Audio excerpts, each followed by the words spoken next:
Hashtag Part 1. The Making of a Legend, 1769 to 1799. Hashtag The Birth of Destiny. Asterisk, I was born when Corsica was perishing. 30,000 Frenchmen were vomited on to our shores, drowning the throne of liberty in waves of blood. Asterisk, August 15, 1769. On the Mediterranean island of Corsica, in the modest stone house of the Bonaparte family in Ajaccio, a child was born who would reshape the destiny of Europe. His first cry pierced the air of a conquered land. Corsica had fallen to French rule just 15 months earlier, and with it, the dreams of independence that had burned in the hearts of proud Corsican patriots like his father, Charles Bonaparte. The timing was prophetic. Napoleon di Bonaparte, as he was baptized in the Italian tradition, entered a world balance between old and new, between the dying embers of feudalism and the rising flames of enlightenment. His birth coincided with the feast day of the Assumption of the Virgin Mary, a detail his mother Letizia would later claim as divine providence. My son, she would say, was born under a lucky star. Yet luck seemed far from the infant's immediate prospects. Corsica was a backwater, a mountainous island populated by shepherds, bandits, and minor nobles scraping out livings from rocky soil. The Bonapartes themselves occupied the precarious middle ground between gentility and poverty, noble enough to claim ancient Tuscan lineage, too poor to live like aristocrats. Charles Bonaparte, Napoleon's father, was a lawyer and minor court official who had thrown his lot in with the French after the conquest, a pragmatic decision that earned him both opportunity and the scorn of die-hard Corsican patriots. Hashtag the exile's education. Asterisk, at school, I was always the first in mathematics and last in grace. Asterisk, at age 9, young Napoleon was torn from his Mediterranean homeland and thrust into the alien world of mainland France. The Royal Military School at Brienne, a stern institution designed to forge officers for the king's army, became his second home and his first battlefield. Here, among the sons of French nobility, the small, sallow Corsican boy with his incomprehensible accent and foreign mannerisms faced the first great trial of his life. The other cadets called him the Spartan for his austere habits, but more often they simply called him names.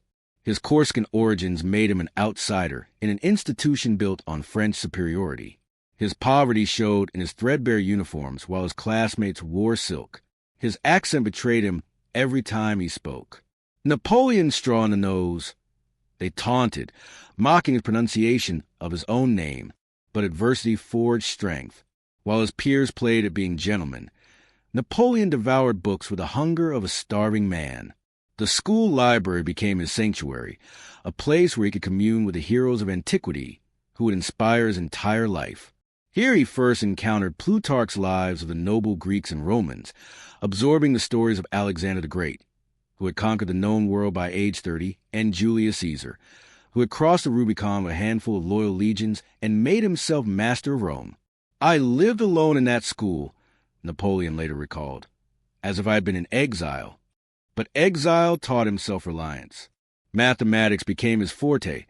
The pure logic of numbers offered certainty in an uncertain world. History fired his imagination with tales of great men who had shaped nations through will and genius. Geography showed him the world's vast stage on which great deeds might be performed. His favorite retreat was a small garden grove where he built himself a hut and would sit for hours, reading and dreaming. Fellow students who ventured too close received sharp rebukes. "This is my retreat," he would declare. "I come here to abandon myself to my thoughts." Already, at age 13, Napoleon was learning the lesson that would define his life. A man must make his own destiny. Hashtag the student of war. Asterisk, I have always marched with the idea that I was supported by the opinion and approval of the people. Asterisk, at 16, Napoleon graduated from Brienne, 42nd in a class of 58, but with the highest marks in mathematics and military engineering. His performance earned him admission to the prestigious École Militaire in Paris, where he would spend one intensive year mastering the arts of war. The capital city opened his eyes to both the grandeur and the corruption of the Ancien regime. While courtiers minced through the salons of Versailles, Paris seethed with new ideas about liberty, equality, and the rights of man. Napoleon graduated as a second lieutenant in the artillery. At 17, one of the youngest officers in the Royal Army. His specialty was no accident. Artillery was the arm of mathematics and science, requiring technical knowledge that aristocratic officers often disdained. It was also the arm of the future, the great democratizer of battlefields.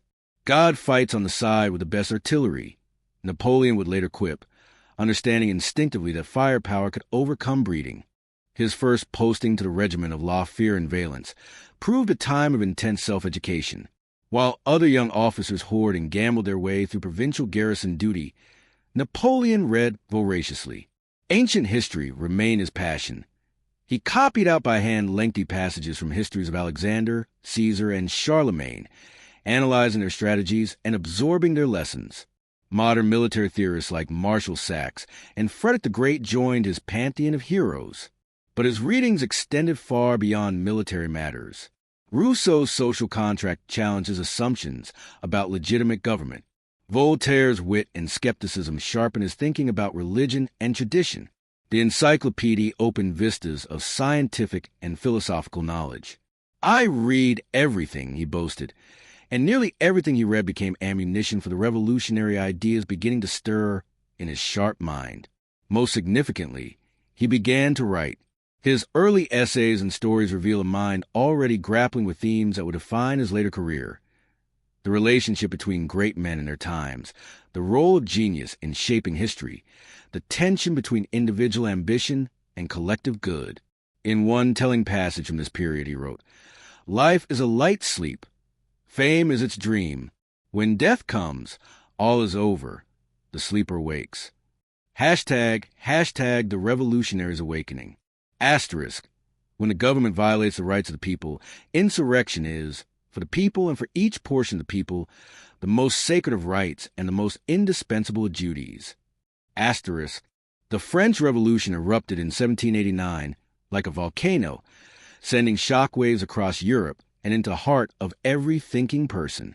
For 20-year-old Lieutenant Bonaparte, stationed in Auxonne, the revolution represented opportunity on an unprecedented scale. The old world of privilege and precedence was crumbling. A new world based on merit and talent was struggling to be born. Napoleon threw himself into revolutionary politics with characteristic intensity.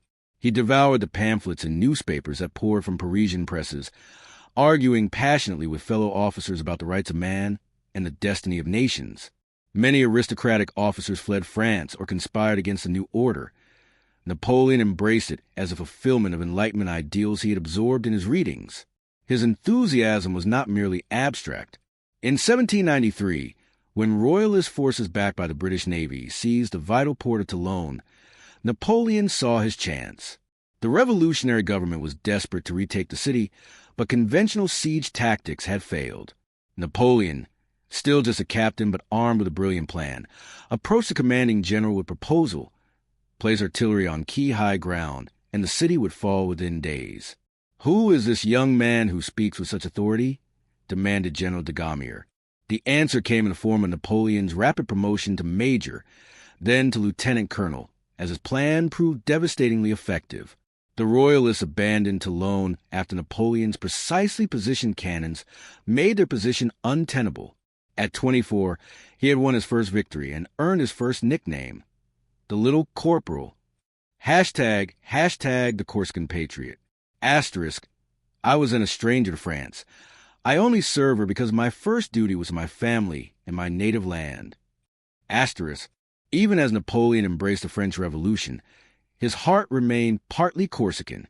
The revolutionary ideal of national self-determination awakened dreams that French conquest had seemingly ended. If peoples had the right to govern themselves, why not Corsica? Napoleon threw himself into Corsican politics with the same intensity he brought to everything else, seeing himself as a potential liberator of his homeland. This was the period of Napoleon's greatest idealism, when he still believed that personal ambition could align perfectly with popular liberation. He wrote pamphlets advocating Corsican rights, organized political clubs, and maneuvered for influence among the island's fractious political factions. His letter to Botafogo revealed both his literary talents and his passionate conviction that Corsica deserved better than colonial subjugation. But Corsican politics proved more complex than revolutionary theory. The island's most powerful leader, Pasquale Paoli, the same man who had fought French conquest and who Napoleon's father had served, viewed the young Bonaparte with suspicion. Here was a family that had accommodated itself to French rule, and now the son came preaching liberation while wearing a French uniform. When political maneuvering turned to violence, the Bonapartes found themselves on the wrong side of Corsican public opinion. The family's flight from Corsica in 1793 marked a turning point in Napoleon's life. Forced to choose between his Corsican dreams and his French opportunities, he chose France. "Corsica has cast me out," he wrote bitterly. "So be it. I shall serve France with all my heart." The exiled son had become an exile himself, but this final severance from his homeland freed him to pursue grander ambitions on a far larger stage.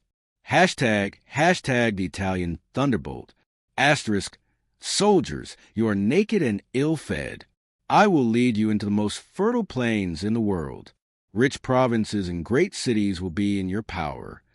Asterisk, in 1796, at the impossibly young age of 26, Napoleon received command of the Army of Italy. The Directory's war minister, Lazzaro Carnot, had recognized something special in the young general who had saved Toulon and demonstrated tactical brilliance in several smaller engagements. But even Carnot might have hesitated had he known he was unleashing a force that would reshape European history.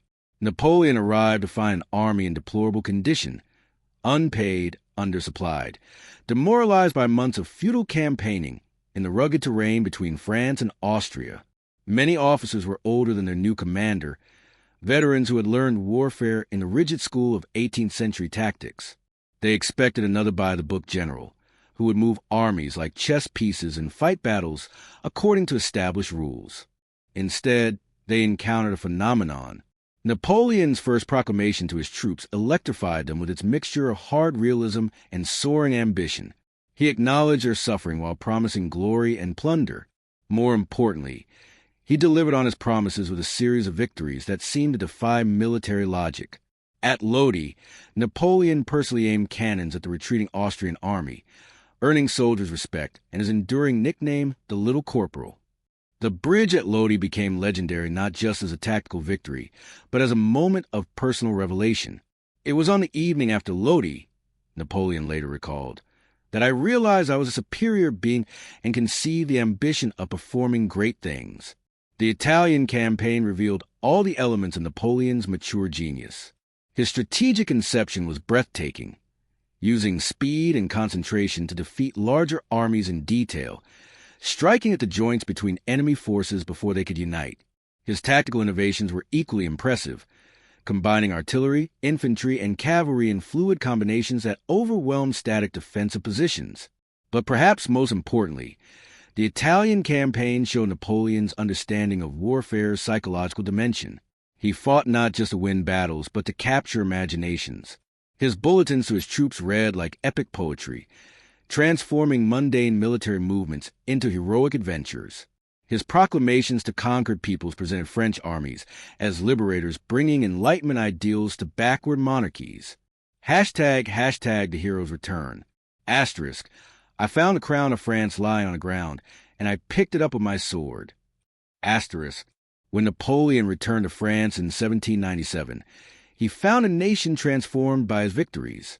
The starving, ill-equipped army he had inherited had become the terror of Europe. Austrian and Sardinian armies had been repeatedly defeated. Northern Italy lay under French control. The Directory's coffers, empty when Napoleon departed, now overflowed with Italian gold and tribute. More than military success, Napoleon had created a legend. His dispatches, published in newspapers throughout France, had made him a household name. Artists competed to paint his heroic exploits. Poets celebrated his triumphs in verse.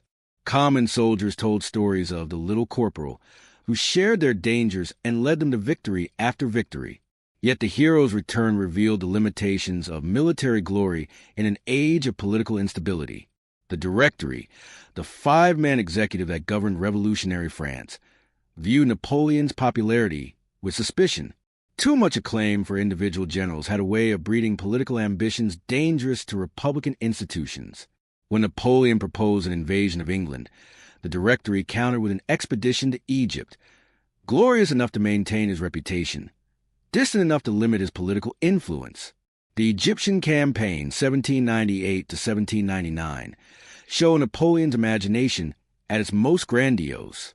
Following in Alexander's footsteps, he would conquer the Orient and strike at British interests in India. He brought not just soldiers, but scholars, archaeologists, botanists, mathematicians, linguists. The expedition would be both military conquest and scientific exploration, adding to France's glory while advancing human knowledge. Egypt captured Napoleon's romantic imagination while teaching him harsh lessons about the limits of European military power. His army won spectacular victories against Mamluk cavalry at the pyramids, but British naval supremacy trapped him in a Mediterranean backwater. Plague and desert heat decimated French ranks. Turkish armies, backed by British gold, pressed from multiple directions. Most crucially, news from France revealed the Directory's weakness and France's need for strong leadership. Coalition armies were again threatening French borders. Political instability paralyzed decision-making. The time was ripe for a man of action to seize control of events. In August 1799, Napoleon abandoned his army and returned to France in secret. The gamble was enormous. Deserting his command could have meant court-martial and execution. But Napoleon had learned the most important lesson of his early career. In times of crisis, audacity often succeeds where caution fails. France needed a savior, and Napoleon was ready to provide one. The young man who had entered French military service as an outsider, who had dreamed of liberating Corsica, who had conquered northern Italy with borrowed troops, now stood poised to grasp supreme power. The making of a legend was complete. The legend himself was just beginning. Asterisk, I have tasted supreme power, and I cannot give it up. Asterisk, the words still lay in the future, but the sentiment was already formed. The outsider had become the insider. The provincial had conquered the capital. The lieutenant had become the general. Soon, the general would become the emperor, and the emperor would remake Europe in his image. But that transformation still lay ahead. For now, it was enough that a 29-year-old Corsican had proved that in the age of revolution, anything was possible for those bold enough to seize their destiny. Hashtag Part 2, the First Consul's Vision, 1799 to 1804. Hashtag the coup of genius. Asterisk, I found the crown of France lying on the ground, and I picked it up with my sword. Asterisk, November 9th, 1799. 18 Brumaire in the revolutionary calendar. Dawn cold and gray over Paris. But by sunset the political landscape of France had been forever transformed. In the ornate chambers of St. Cloud Palace, 30-year-old General Napoleon Bonaparte orchestrated one of history's most audacious political coups, toppling the corrupt and ineffective Directory and installing himself as first consul of the French Republic. The conspiracy had been months in the making, but its execution bore all the hallmarks of Napoleon's military genius: meticulous preparation, precise timing, and decisive action when the moment arrived. His co-conspirators, the wily diplomat Talleyrand, the ambitious Abbé Sieyes, and his own brother Lucien, president of the Council 500, had laid the groundwork, but it was Napoleon's force of personality and reputation that made the impossible seem inevitable. Citizens, he declared to the startled legislators who found themselves facing drawn bayonets, you are dissolved. The words echoed through French history like a thunderclap. The revolution, which had begun with the promise of popular sovereignty, was being redirected by the will of one extraordinary man who claimed to embody the people's truest aspirations. Yet this was no mere military putsch. Napoleon understood that power seized by force alone could not endure. He needed legitimacy, and he found it in France's desperate hunger for order after a decade of revolutionary chaos. I have come to restore order, he proclaimed, and incredibly, most French citizens believed him. They were ready to trade some liberty for security, some democracy for competence, some equality for glory. The new constitution, hastily drafted and overwhelmingly approved by plebiscite, made Napoleon first consul for 10 years with sweeping executive powers. In theory, he shared authority with two other consuls. In practice, he dominated every decision. There are, he observed with characteristic wit, 3 consuls, but Bonaparte alone is consul. The age of Napoleon had officially begun. Hashtag the architecture of order. Asterisk, my policy is to govern men as the great number wish to be governed. Asterisk, within months of taking power, Napoleon revealed an administrative genius that rivaled his military prowess. The France he inherited was a nation exhausted by revolution, its institutions shattered, its finances ruined, its society divided between those who had gained from revolutionary changes and those who mourned the old order's passing. Lesser men might have been overwhelmed by such challenges. Napoleon saw them as opportunities to build something unprecedented, a modern state that combined revolutionary ideals with practical efficiency. The creation of the consulate's governing apparatus showcased Napoleon's understanding of both power and human nature. He established a council state filled with the brightest minds in France, regardless of their political pasts. Former royalists worked alongside regicidal Republicans, united by competence rather than ideology. "I am the revolution on horseback," Napoleon declared, but he proved equally comfortable recruiting talent from the Ancien regime survivors. His choice of collaborators revealed strategic brilliance. Talleyrand, the aristocratic bishop who had survived every regime change since 1789, became foreign minister, his cynical pragmatism perfectly complementing Napoleon's ambition. Joseph Fouché, the ruthless ex-terrorist who had ordered mass executions during the Revolution's darkest days, became Minister of Police, his network of spies and informants invaluable for maintaining order. Jean-Jacques Regis de Cambaceres, the meticulous lawyer, became second consul and Napoleon's chief legal advisor, his expertise crucial for the coming codification of French law. "I govern not as a general, but as a civilian," Napoleon insisted, and his early reforms proved the point. The notorious law of hostages, which had allowed the government to imprison relatives of émigrés and rebels, was immediately repealed. Political prisoners were freed. The revolutionary calendar, which had sought to replace Christian tradition with reason-based dating, was quietly abandoned. Churches began reopening, and the sound of bells once again rang across French towns and villages. But Napoleon's moderation masked radical ambition. He was not merely restoring order. He was creating a new kind of state, centralized, efficient, meritocratic. The prefect system replaced the chaotic local governments of the revolutionary period with appointed officials responsible directly to Paris. Every department would have uniform administration, every citizen equal treatment under law. Every corner of France connected to the national project. Hashtag the great codification. Asterisk, my true glory is not to have won 40 battles. Waterloo will erase the memory of so many victories. But what nothing will destroy, what will live eternally, is my civil code. Asterisk, of all Napoleon's achievements as first consul, none would prove more enduring than the creation of the Code Civil, later known as the Napoleonic Code. This monumental work of legal scholarship represented something unprecedented in European history, a complete, systematic codification of civil law that would govern the lives of millions for generations to come. The project began in August 1800 when Napoleon appointed a commission of 4 distinguished jurists, François-Denis Tronchet, Félix-Julien-Jean Bigot de Préameneu, Jean-Étienne-Marie Portalis, and Jacques de Melville, to draft a uniform civil code for France. The revolutionaries had dreamed of such a code, but had never found the political stability to create one. Napoleon provided both the authority and the vision necessary to complete this massive undertaking. What made the project extraordinary was Napoleon's personal involvement. Despite the crushing demands of governing France and planning military campaigns, he attended 57 of the 109 sessions of the Council of State that debated the code's provisions. His interventions were often decisive, reflecting both his practical understanding of human nature and his commitment to revolutionary principles. The code enshrined equality before the law, perhaps the revolution's greatest achievement. Gone were the privileges of birth that had defined the Ancien regime. Every French citizen, regardless of origin, would face identical legal treatment. Property rights were sacrosanct, reflecting both revolutionary enthusiasm for individual ownership and Napoleon's understanding that economic security was essential for social stability. Yet the code also reflected the conservative turn of Napoleon's France. Women lost many rights they had gained during the Revolution's radical phase, becoming legal minors under their husband's authority.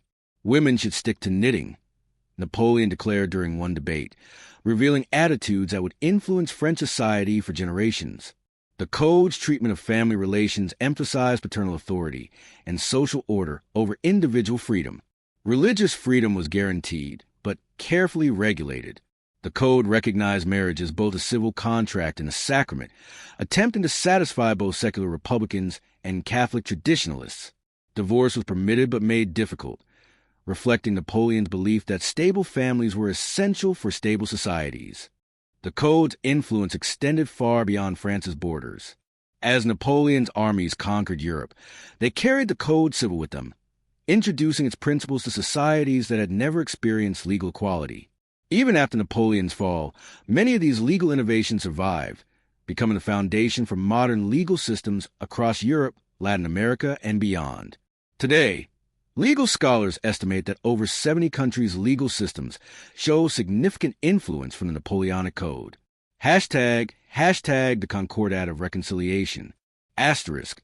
In religion, I see not the mystery of the Incarnation, but the mystery of social order. Asterisk. Perhaps no single act better demonstrated Napoleon's political genius than his negotiation of the Concordat with Pope Pius VII in 1801. The agreement represented a masterstroke of statecraft, reconciling revolutionary France with the Catholic Church while maintaining the revolution's essential gains. It was compromise elevated to the level of art. The French Revolution's relationship with Catholicism had been catastrophic. The civil constitution of the clergy had split French Catholics between those who accepted revolutionary authority and those who remained loyal to Rome. Churches had been closed, priests massacred or driven into exile, and religious practice driven underground. By 1799, France was officially secular but spiritually wounded, with millions of citizens practicing their faith in secret, while others embraced radical atheism. Napoleon understood that religious reconciliation was essential for national unity. Society cannot exist without inequality of fortunes, he observed, and inequality of fortunes cannot exist without religion. But he also recognized that any agreement with Rome must preserve revolutionary gains, particularly the confiscation of church lands that had created thousands of new property owners throughout France. The negotiations with Cardinal Consalvi, Pope Pius VII's Secretary of State, were intricate and often heated. Napoleon's position was clear. The Catholic Church would be recognized as the religion of the great majority of French citizens, but not as the state religion. Bishops would be nominated by the first consul, but invested by the Pope. Most crucially, buyers of church lands confiscated during the Revolution would keep their property, a provision that guaranteed the support of France's new bourgeoisie. The Concordat signing on July 15, 1801, was accompanied by elaborate ceremony calculated to demonstrate Napoleon's magnanimity and the Church's acceptance of the new order. At Notre Dame Cathedral, with Cardinal Caprera celebrating Mass and Napoleon occupying the throne of France, the symbolism was unmistakable. The Revolution and the Church were reconciled under Bonaparte's authority. The agreement's political benefits were immediate and lasting.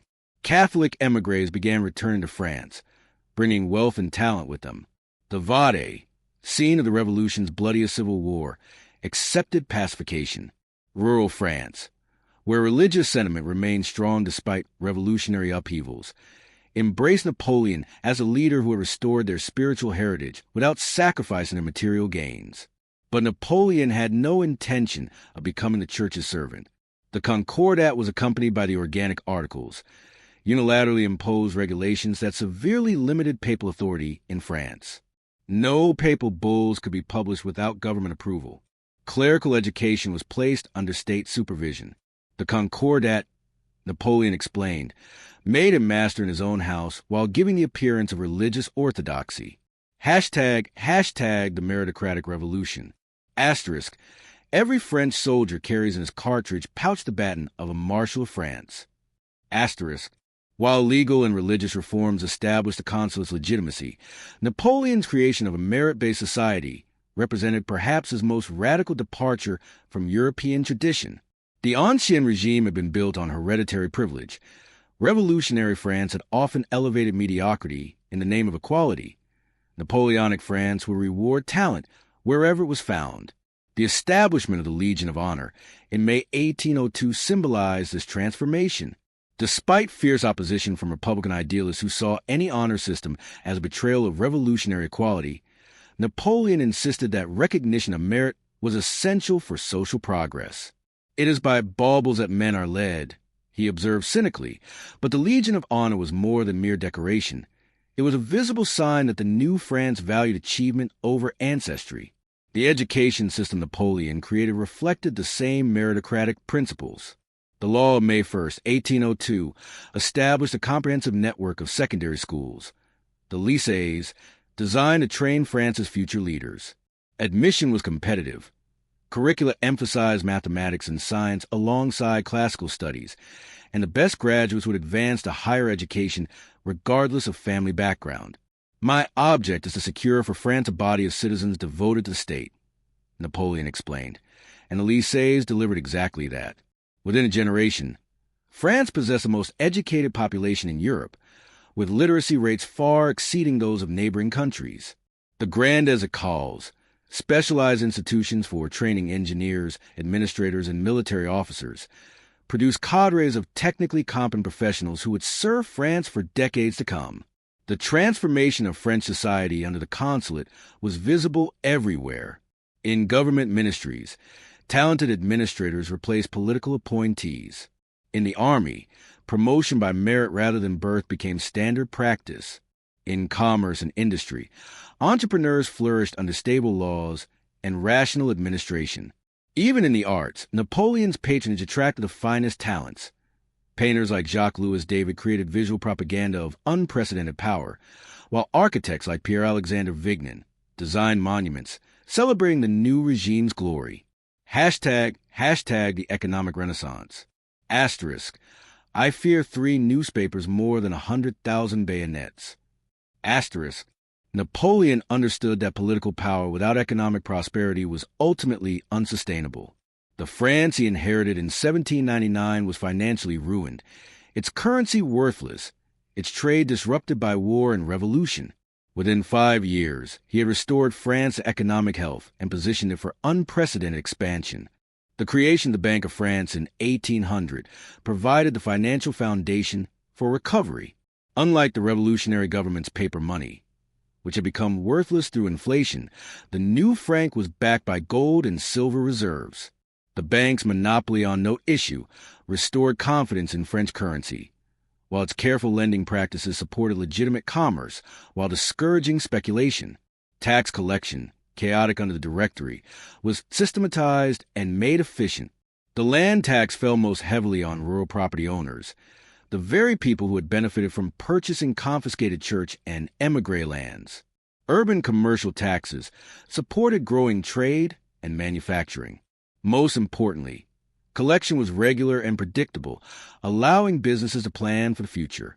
Infrastructure investment accompanied fiscal reform.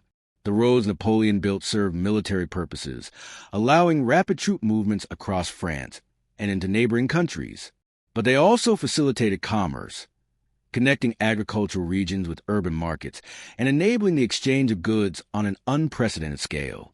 The metric system, imposed throughout France, simplified trade calculations and demonstrated the government's commitment to rational administration.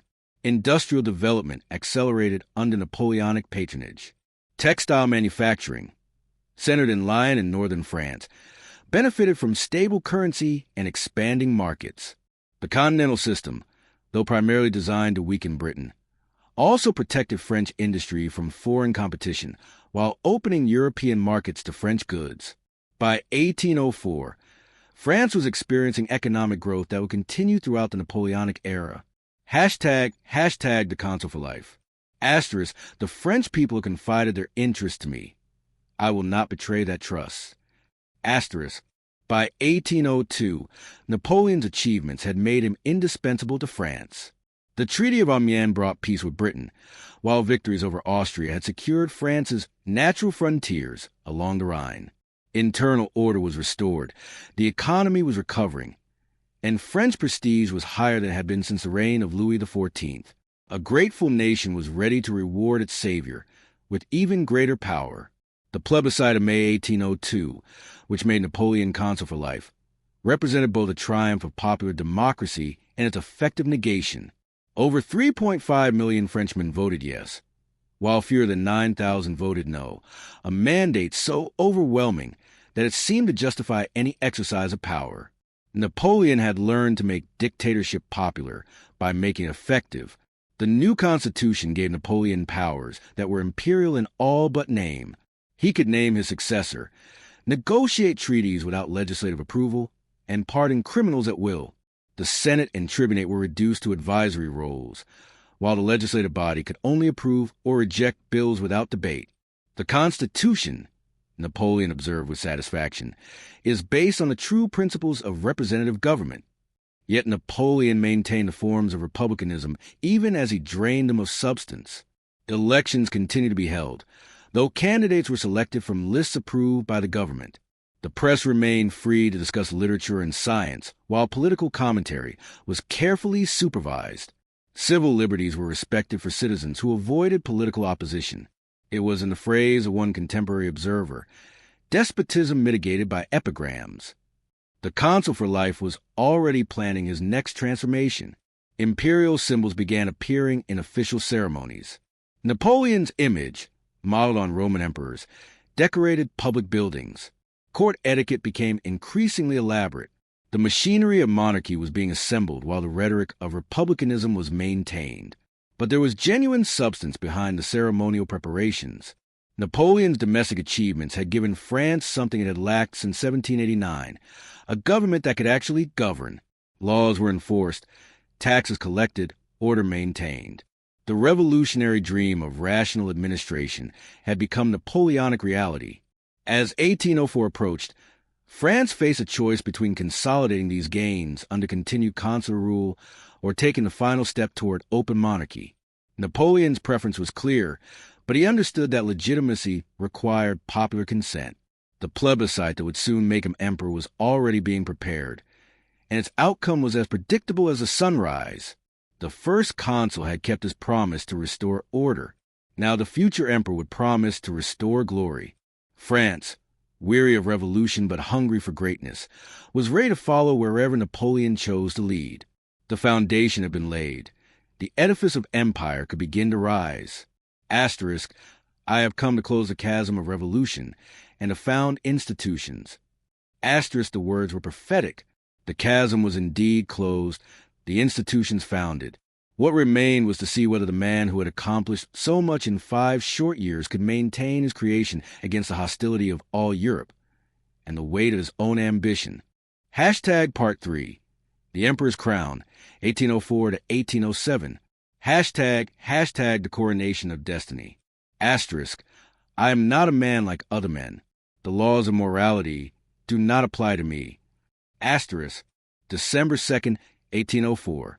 Notre Dame Cathedral, draped in imperial purple and gold, witnessed one of history's most audacious political theaters. As Pope Pius VII prepared to place the crown of Charlemagne upon Napoleon Bonaparte's head, the 35-year-old Corsican made a gesture that electrified Europe and defined his reign.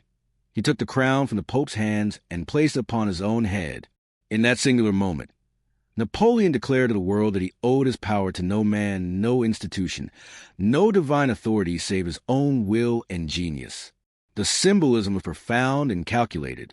By crowning himself, Napoleon rejected the medieval notion that kings rule by divine right through papal blessing. He was asserting something far more radical, that extraordinary men create their own legitimacy through extraordinary deeds. God gave me the crown, he would later explain. I dare anyone to touch it. But the deeper truth was that Napoleon had seized the crown through the same combination of vision, courage, and ruthless determination that had carried him from obscurity to absolute power. The ceremony itself was a masterpiece of political stagecraft, orchestrated by Napoleon with the same attention to detail he brought to military campaigns. Jacques-Louis David's magnificent painting of the event captured not just a historical moment, but a revolutionary concept. That merit could triumph over birth, that genius could reshape the world's order. Every element, From Josephine's graceful genuflection to receive her crown to the presence of Napoleon's fractious family members in positions of honor, reinforced a message that a new dynasty had been born, not from bloodline but from achievement. The transformation from first consul to emperor represented more than a change in title. It marked the evolution of Napoleon's understanding of power itself. The crown, he observed, is, after all, only a hat that lets the rain in. But he understood that symbols could move men as surely as bayonets. That pageantry could inspire loyalty that mere competence could not command. The empire would combine revolutionary energy with imperial grandeur, creating something unprecedented in European history. Yet the coronation also revealed Napoleon's growing isolation from his revolutionary origins.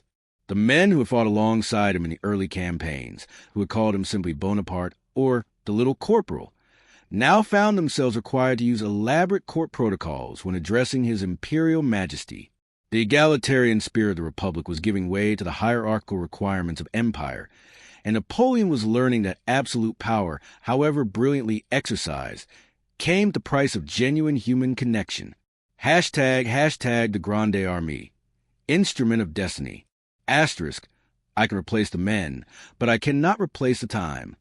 Asterisk, Napoleon's coronation coincided with the creation of his most enduring legacy, the Grande Armée. This force, numbering over 600,000 men at its peak, would become the instrument through which one man's ambition reshaped the map of Europe. But it was far more than a military organization. It was a revolutionary institution that embodied the principles of merit, loyalty, and glory that defined Napoleonic France. The Grande Armée structure reflected Napoleon's genius for organization and motivation. Unlike the rigid hierarchies of European armies, where promotion was determined by birth and purchase, Napoleon's forces rewarded talent wherever it emerged. Every soldier carries in his cartridge pouch the baton of a Marshal of France. Became more than a slogan. It was a promise that Napoleon kept with remarkable consistency. Men like Michel Ney, the son of a barrel cooper, and Joachim Murat, son of an innkeeper, rose to command armies and rule kingdoms. The army's composition was equally revolutionary. The corps consisted of French conscripts, but the Grande Armée increasingly incorporated soldiers from across Europe, Italians, Germans, Poles, Dutchmen, all fighting under the tricolor for ideals that transcended national boundaries. This cosmopolitan character gave Napoleon's forces a unique esprit de corps, a sense that they were participating in a historical transformation rather than merely serving a national interest. Napoleon's relationship with his soldiers was personal and profound. He knew his marshal's strengths and weaknesses intimately, could recall individual soldiers' names and deeds, and share the dangers of battle with a courage that inspired fanatical loyalty. There's the son of Austerlitz, his veterans would cry when Napoleon appeared on battlefields, referring to the brilliant sunshine that had illuminated his greatest tactical victory. The emperor's attention to detail in military matters was legendary. He personally reviewed maps, studied enemy dispositions, and planned supply lines with the same meticulous care he had once brought to mathematics problems at Brienne. His military maxims, collected and studied by officers throughout Europe, revealed a mind that understood war as both science and art.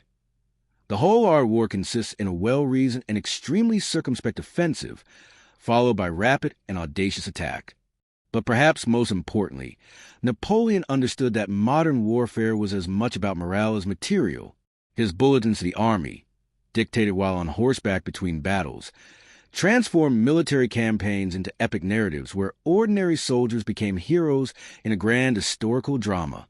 Every victory was France's triumph. Every fallen soldier a martyr to liberty and glory. This genius for inspiration would prove as decisive as any tactical innovation. Hashtag Austerlitz, the son of empire. Asterisk, one sharp blow and the war is over.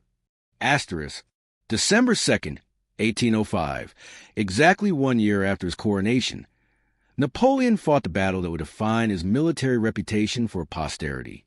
At Austerlitz, facing the combined armies of Austria and Russia, the emperor orchestrated perhaps the most brilliant tactical victory in military history, earning his place among the great captains of all time. The strategic situation had seemed desperate. The Third Coalition, Britain, Austria, Russia, and Sweden, had assembled overwhelming forces to crush the French Empire. Austrian armies threatened Italy, while Russian forces marched westward to join them. British gold financed the coalition, while the Royal Navy dominated the seas. Napoleon faced enemies on multiple fronts with limited resources and time. Yet the emperor saw opportunity where others saw catastrophe. "Never interrupt your enemy when he is making a mistake," he observed. And the Allies were making a crucial error by advancing before their forces were properly concentrated. Napoleon's response was characteristically audacious. He would strike at the heart of the coalition before its superior numbers could be brought to bear. He marched to Austerlitz, showcased the Grande Armée's remarkable mobility.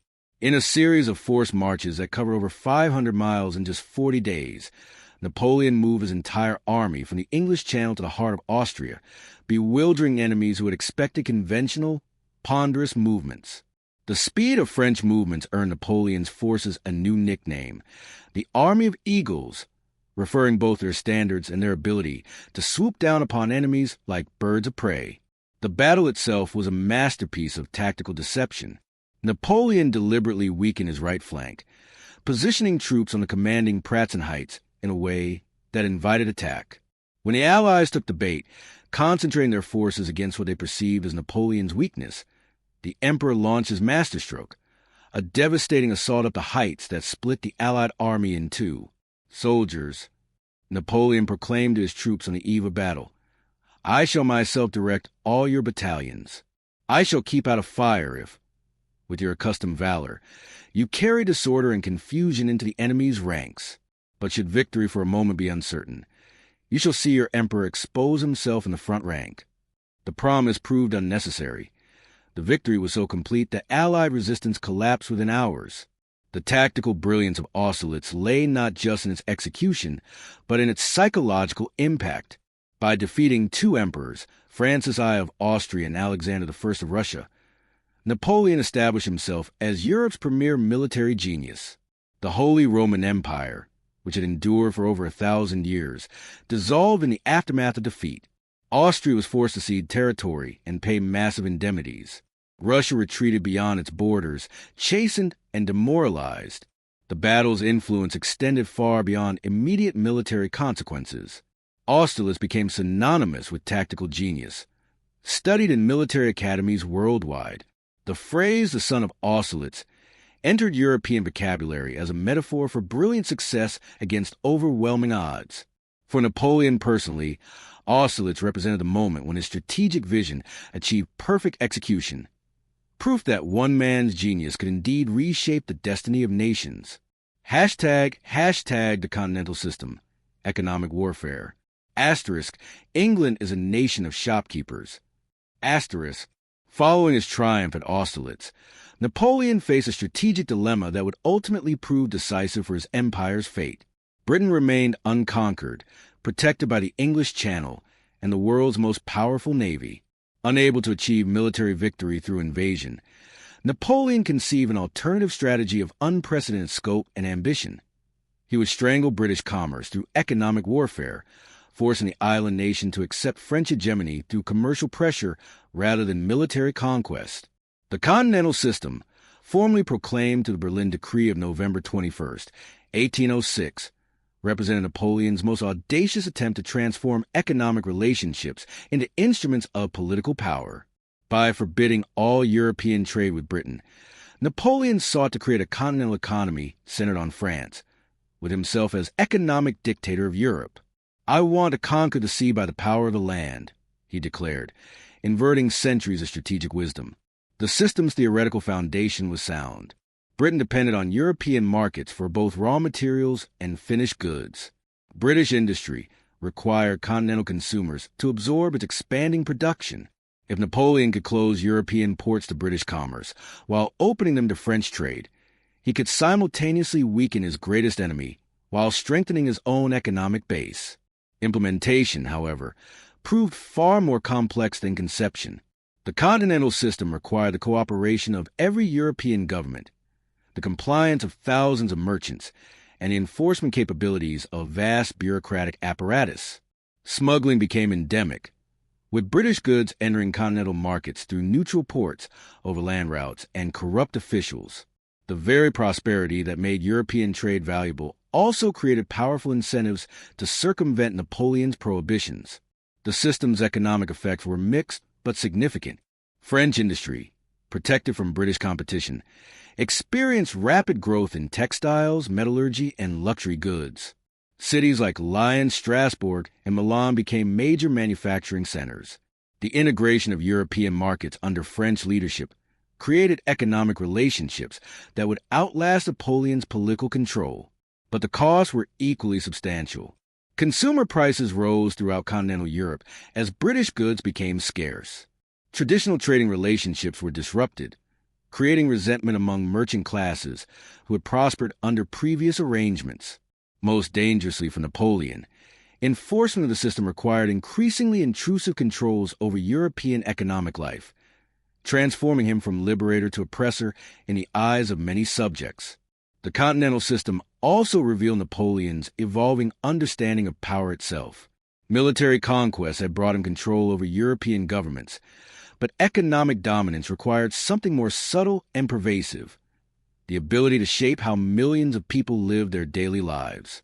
Trade, he observed, is the sinew of war, and he sought to control European sinews as completely as he commanded European armies.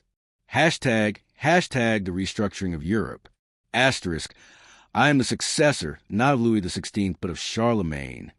Asterisk, between 1805 and 1807, Napoleon's victories created opportunities for the most comprehensive reorganization of European political structures since the fall of Rome. The emperor approached this task with the same systematic genius he brought to military campaigns, but his vision extended far beyond mere territorial adjustments. He sought to create a new European order based on rational principles, efficient administration, and French hegemony. The Holy Roman Empire's dissolution in 1806 eliminated a medieval relic that had hindered German political development for centuries. In its place, Napoleon created the Confederation of the Rhine, a collection of German states under French protection and influence. The member states received modern constitutions, uniform legal codes, and administrative systems modeled on French practices. Traditional privileges were abolished, religious freedom was guaranteed, and advancement was based on merit rather than birth. The transformation was particularly dramatic in the Kingdom of Westphalia, created for Napoleon's brother Jerome in 1807. This artificial state, carved from Prussian and Hanoverian territories, became a laboratory for Napoleonic governance. The Napoleonic Code was introduced wholesale, feudalism was abolished, and a modern bureaucracy was established. Within months, the kingdom was functioning more efficiently than many states with centuries of continuous development. Similar reforms spread throughout Napoleon's sphere of influence.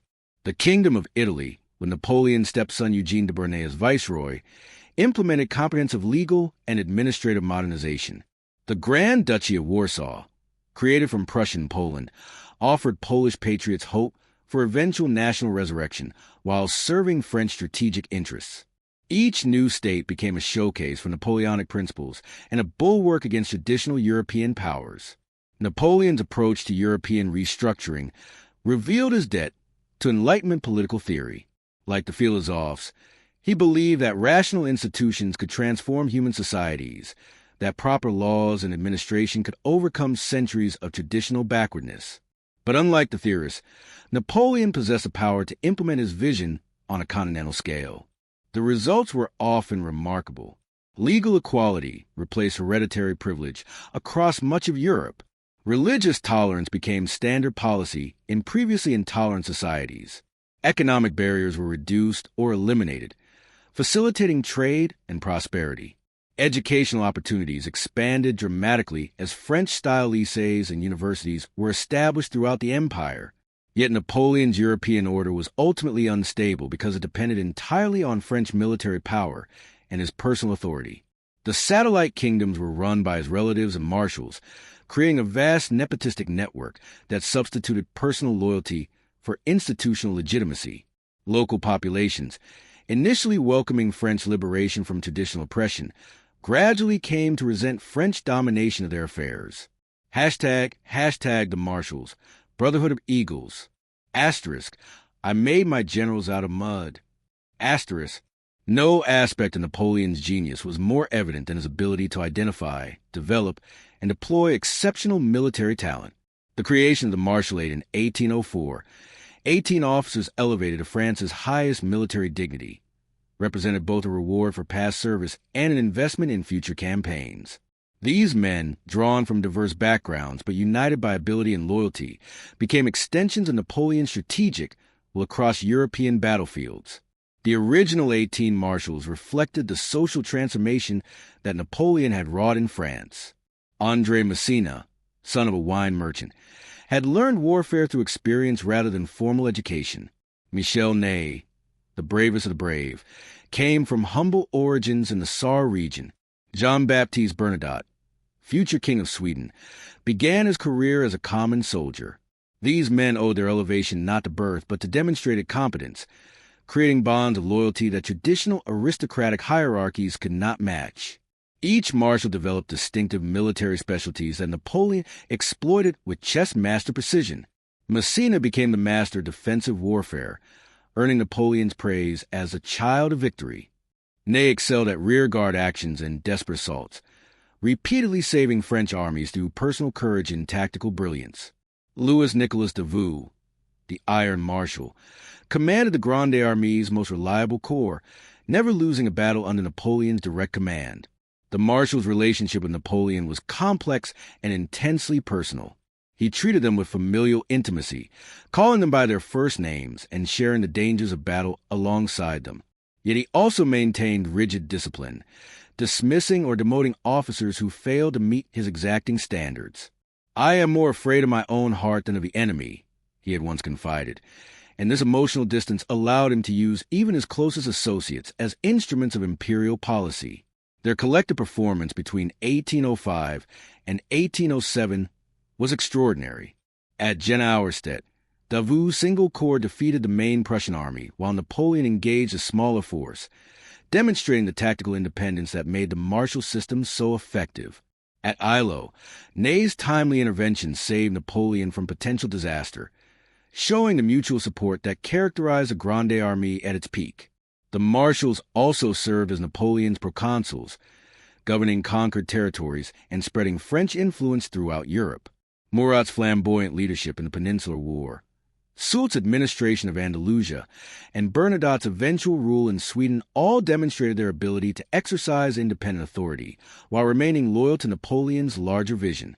Yet the martial system contained seeds of its own destruction. As these men accumulated wealth and titles, their personal stakes in continued warfare diminished. Many had risen from poverty to princely rank and had more to lose than gain from additional campaigns. Their loyalty to Napoleon remained strong during the victories of 1805 to 1807, but future reverses would test bonds that were personal rather than institutional. Hashtag Jena Auerstedt, the double victory. Asterisk, the Prussian army has been annihilated. Asterisk, October 14th, 1806, marked one of Napoleon's most complete military triumphs and Prussia's most humiliating defeat. In the twin battles of Jena Auerstedt, fought simultaneously just miles apart, the Grande Armée destroyed Prussian military power so thoroughly that the kingdom Frederick the Great had built collapse within weeks. The victory demonstrated both Napoleon's strategic genius and the superiority of the military system he had created. The campaign's origins lay in Prussian miscalculations about Napoleon's intentions and capabilities. Frederick William III, encouraged by his beautiful and fierce Queen Louise, had mobilized Prussia's forces in response to French expansion in Germany. The Prussian army, still organized along lines established by Frederick the Great, was considered among Europe's finest military forces. Its officer corps represented centuries of professional tradition, its discipline was legendary, and its tactical formations had dominated 18th century battlefields. But 18th century methods proved inadequate against 19th century warfare.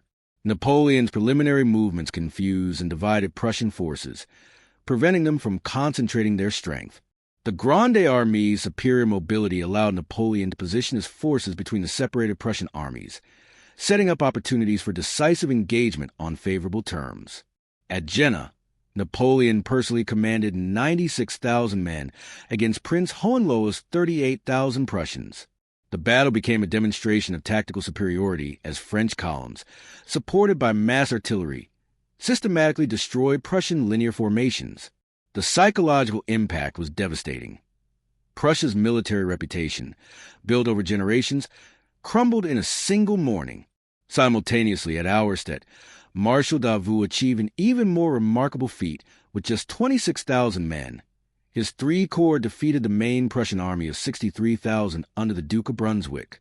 Davout's tactical brilliance and his soldiers' discipline overcame massive numerical disadvantage, proving that French military superiority transcended Napoleon's personal presence on battlefields. The campaign's aftermath was swift and comprehensive. Prussian fortresses surrendered without siege, Prussian armies dissolved through desertion and capture, and Prussian territory fell under French occupation. Within weeks, Napoleon was in Berlin, reviewing his troops from the steps of the royal palace, while Queen Louise fled eastward seeking Russian protection. The occupation of Berlin allowed Napoleon to strike at Britain through the Continental System's formal proclamation. The Berlin Decree, issued from the captured Prussian capital, declared the British Isles in a state of blockade and prohibited all European trade with Britain. Economic warfare was now joined to military conquest in Napoleon's grand strategy. The Prussian defeat also revealed the social and political dimensions of Napoleonic warfare. French occupation brought the abolition of serfdom, the introduction of religious equality, and the establishment of merit-based administration. Many Germans, particularly intellectuals and bourgeois professionals, initially welcomed French rule as liberation from traditional oppression. Hashtag the Treaty of Tilsit, Europe divided. Asterisk, I can do everything with bayonets except sit on them. Asterisk, June 25, 1807, witnessed one of history's most theatrical diplomatic encounters. On a raft anchored in the middle of the Niemen River, Napoleon Bonaparte and Tsar Alexander I of Russia met as equals to divide Europe between their respective empires. The Treaty of Tilsit represented the zenith of Napoleon's power and the culmination of his strategy to dominate continental Europe through a combination of military victory and diplomatic manipulation.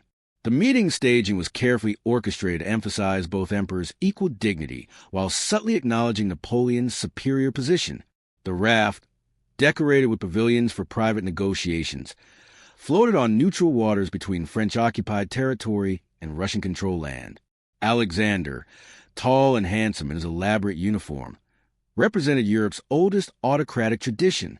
Napoleon, compact and plainly dressed, embodied revolutionary energy and imperial ambition.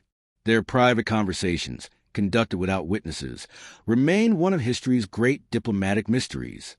Contemporary observers reported that the two emperors developed genuine mutual respect, even affection, during their week-long negotiations. If Alexander were a woman, Napoleon later quipped, I would make him my mistress. The Tsar, for his part, seemed genuinely charmed by Napoleon's intelligence and energy.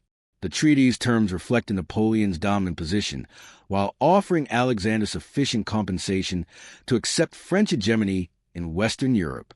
Russia would join the Continental System against Britain, effectively closing northern European ports to British commerce.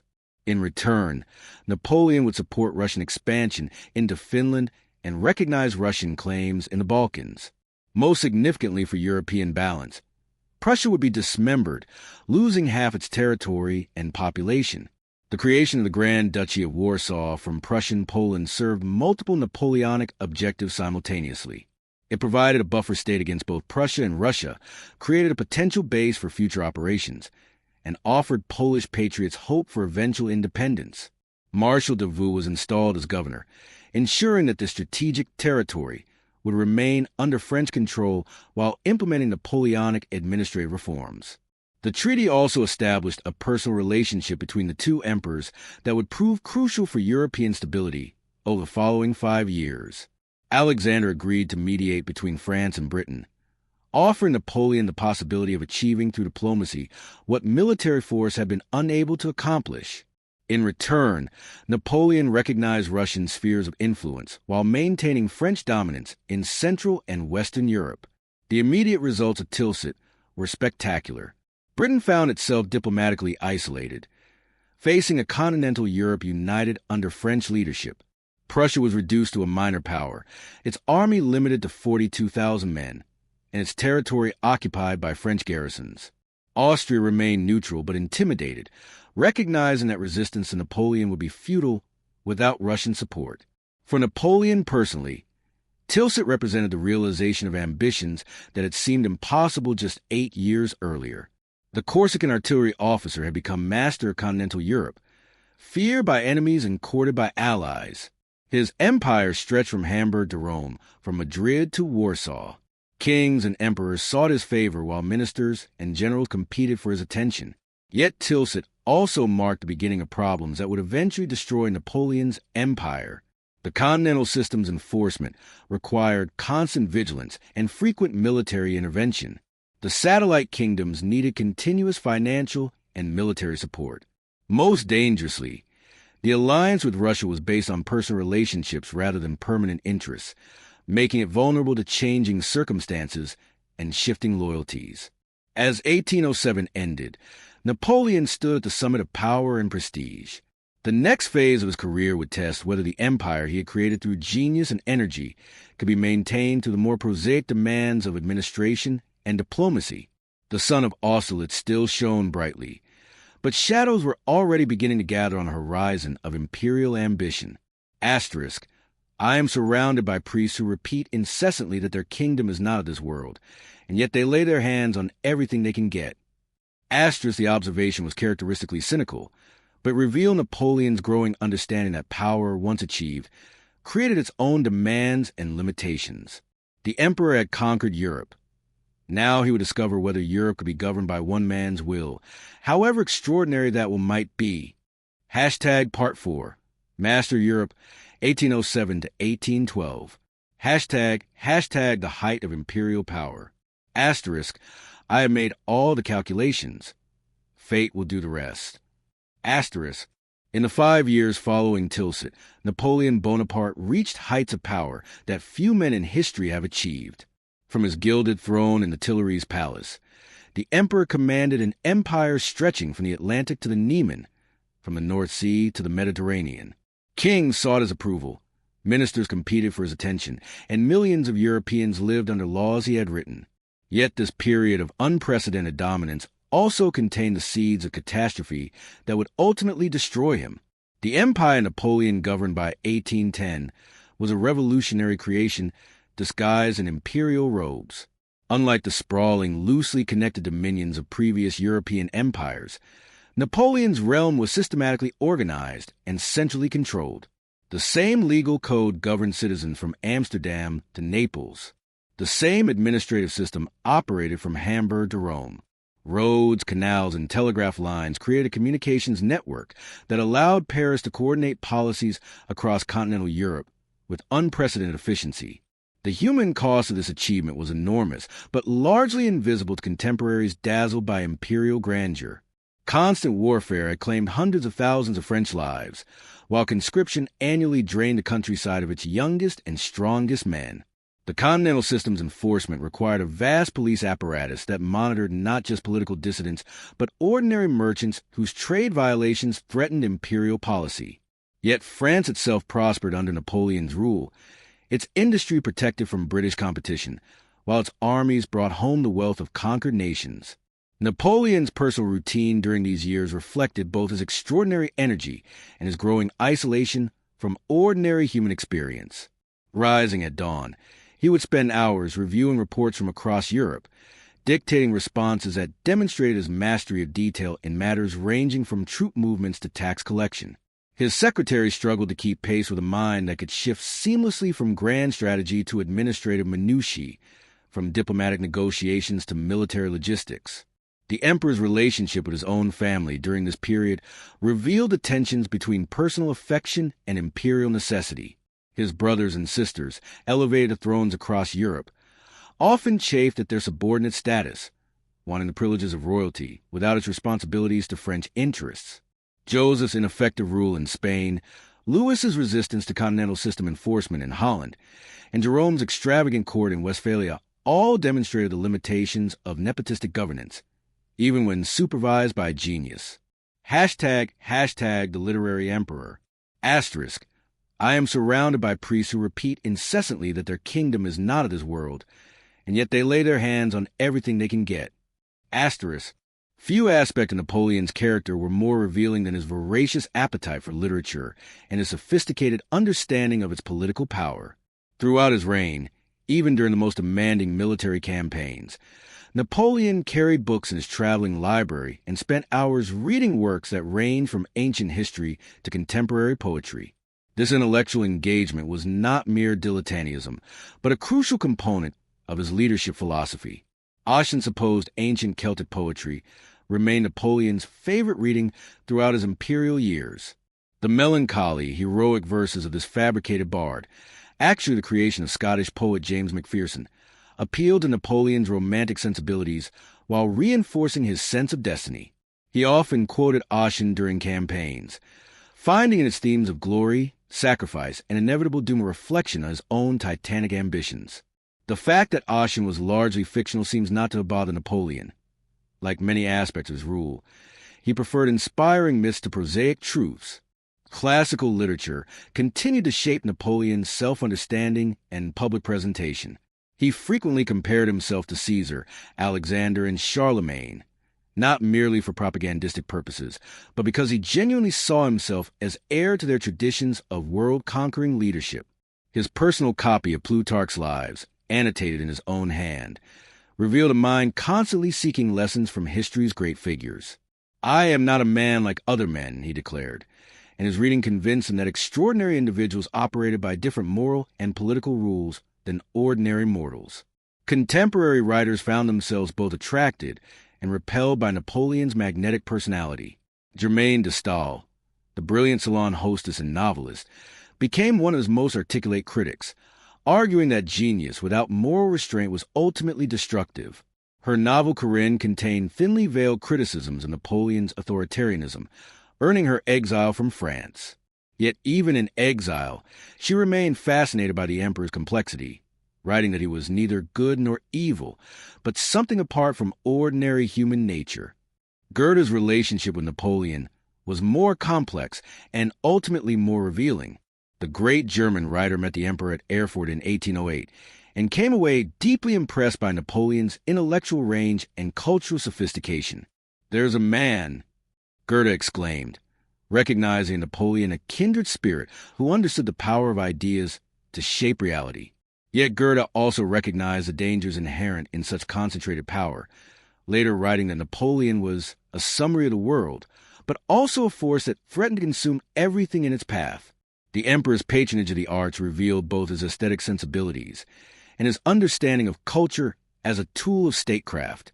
Jacques-Louis David's grand historical paintings transformed contemporary events into classical allegories, while architects like Pierre Fontaine redesigned Paris to reflect imperial grandeur. The Louvre, expanded and filled with artwork seized from across Europe, became both a symbol of French cultural supremacy and a practical demonstration of conquest rewards. Hashtag the Polish Gambit and personal passion. Asterisk, Marie Waluska is the only woman who ever really loved me. Asterisk. Napoleon's creation of the Grand Duchy of Warsaw in 1807 served multiple strategic purposes, but also led to the most genuine romantic relationship of his adult life. His affair with Countess Marie Waluska revealed a side of the emperor that few contemporaries ever glimpsed, the capacity for tenderness and vulnerability that his public persona carefully concealed. The political dimensions of the Polish question were straightforward enough. By recreating a Polish state from Prussian territory, Napoleon gained a loyal ally, a strategic buffer against both Prussia and Russia, and a base for potential future operations against either power. Polish patriots, led by figures like Prince Józef Poniatowski, saw in Napoleon their best hope for eventual independence after decades of foreign domination. The Grand Duchy implemented Napoleonic legal reforms, abolished serfdom, and created modern administrative institutions that gave Polish nobles reasons to support French hegemony. Marie Waluska embodied both the promise and the tragedy of Napoleon's Polish policy. Young, beautiful, and married to an elderly count, she was initially reluctant to become the emperor's mistress. But Polish patriots convinced her that a personal relationship with Napoleon might advance their national cause, and she eventually succumbed to both political pressure and genuine attraction to the emperor's magnetic personality. Their relationship, conducted largely through passionate letters when military duties separated them, revealed Napoleon's capacity for deep emotional attachment. Unlike his marriage to Josephine, which had become largely political by this period, or his later union with Marie-Louise of Austria, which was purely dynastic, Napoleon's connection with Marie Woluska was based on mutual affection and shared intellectual interests. She bore him a son, Alexander Woluski, who would later play important roles in French politics. The personal happiness Napoleon found with Marie Woluska contrasted sharply with the growing problems in his marriage to Josephine. The Empress's inability to provide an heir became a source of constant tension, while her extravagant spending and suspected infidelities strained their relationship. Napoleon's decision to divorce Josephine in 1809, though politically necessary, caused him genuine anguish. "She has adorned 13 years of my life," he declared at their final meeting, revealing emotions that his public image rarely allowed him to express. Hashtag the Austrian marriage and dynastic ambitions. Asterisk, I am marrying a womb. Asterisk, Napoleon's marriage to Marie-Louise of Austria in 1810 represented the culmination of his transformation from revolutionary general to legitimate European monarch. By allying himself with the Habsburgs, Europe's oldest and most prestigious imperial dynasty, Napoleon sought to secure his empire's future through traditional dynastic politics. The union produced the heir he desperately needed while seemingly legitimizing his rule in the eyes of European aristocracy. The marriage negotiations reveal Napoleon at his most calculating. Francis I of Austria, recently defeated and humiliated by French arms, was hardly enthusiastic about giving his 18-year-old daughter to his conqueror. But Metternich, Austria's brilliant foreign minister, understood that the marriage might eventually serve Austrian interests by tying Napoleon to peaceful policies. The Empress Marie-Louise herself had no choice in the matter. Royal marriages were state business, not personal preference. The wedding ceremony at the Louvre in April 1810 was designed to demonstrate Napoleon's acceptance into Europe's royal fraternity. Marie-Louise, blonde and conventionally pretty, provided a stark contrast to the dark, exotic Josephine. More importantly, she was young enough to bear multiple children and connected to ruling families across Europe. The marriage made Napoleon both Austria's son-in-law and potentially the grandfather of future European monarchs. The birth of the King of Rome in March 1811 seemed to secure Napoleon's dynastic dreams.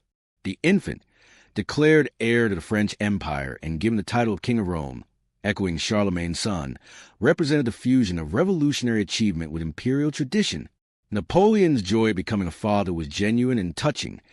Visitors to the Tuileries reported seeing the emperor playing with his son with uncharacteristic tenderness. Yet the Austrian marriage also revealed the growing contradictions in Napoleon's position. By seeking legitimacy through traditional dynastic connections, he implicitly acknowledged the limitations of revolutionary authority. The marriage aligned him with conservative forces throughout Europe, while potentially alienating supporters who had followed him as a champion of revolutionary ideals. Most dangerously, it created new vulnerabilities.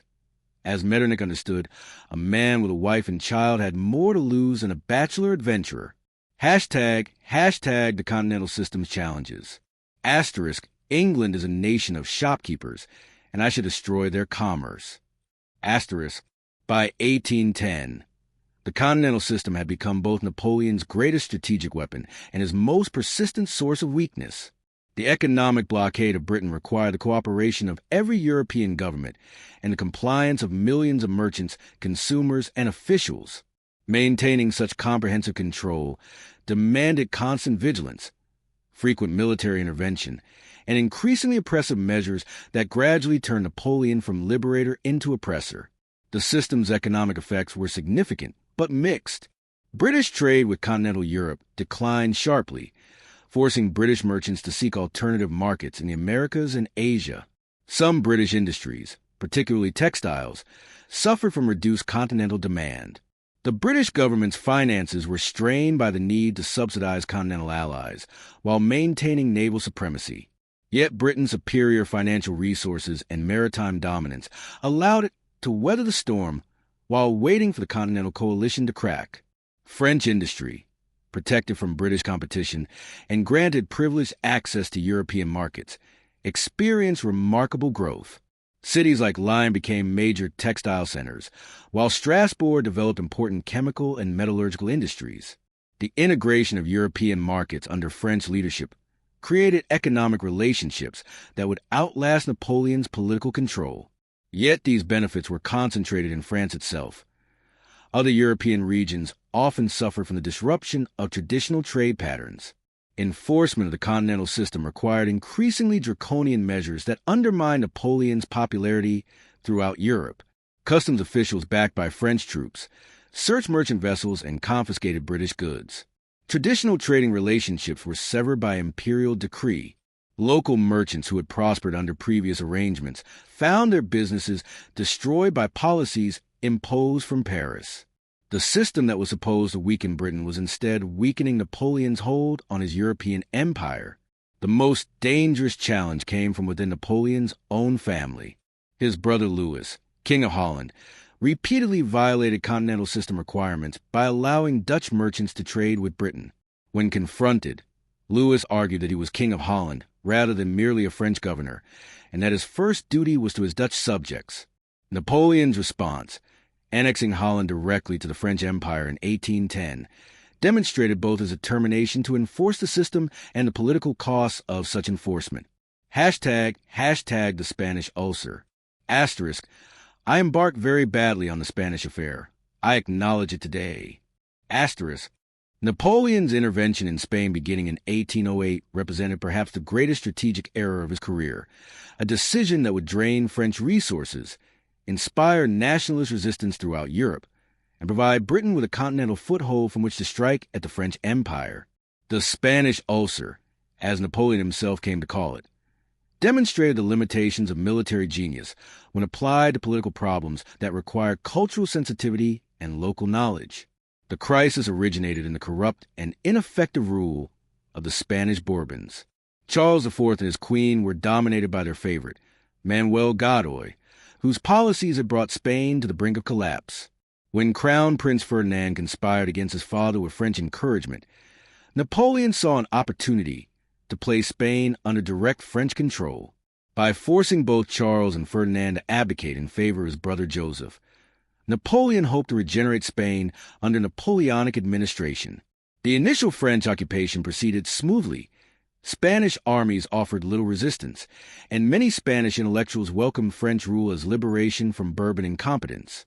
The abolition of the Inquisition, the introduction of religious tolerance, and the promise of modern administrative reforms initially attracted support from progressive Spaniards. Joseph Bonaparte, despite his personal limitations, genuinely wanted to benefit his new subjects. But Napoleon had fatally underestimated the power of Spanish nationalism and religious sentiment.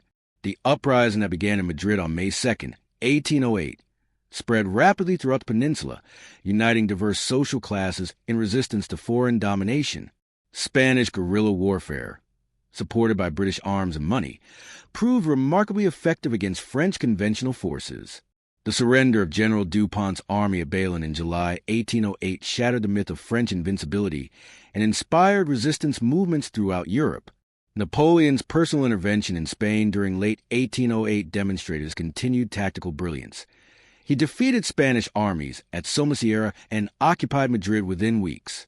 But military victory could not solve the fundamental problem. Spain refused to be governed by foreigners, regardless of how enlightened their policies might be.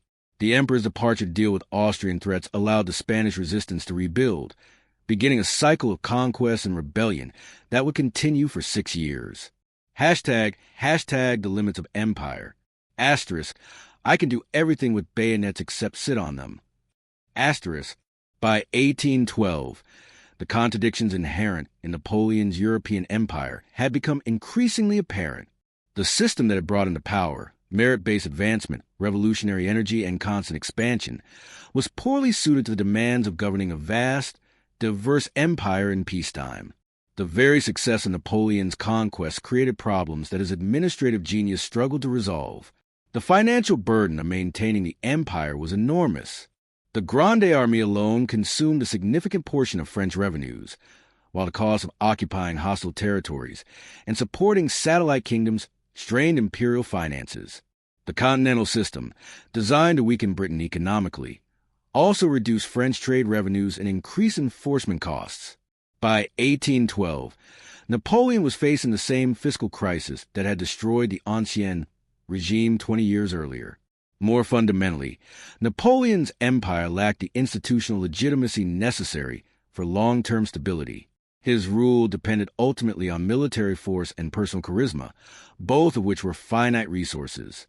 The satellite kingdoms were governed by his relatives and marshals, creating a vast patronage network that substituted personal loyalty for genuine popular support.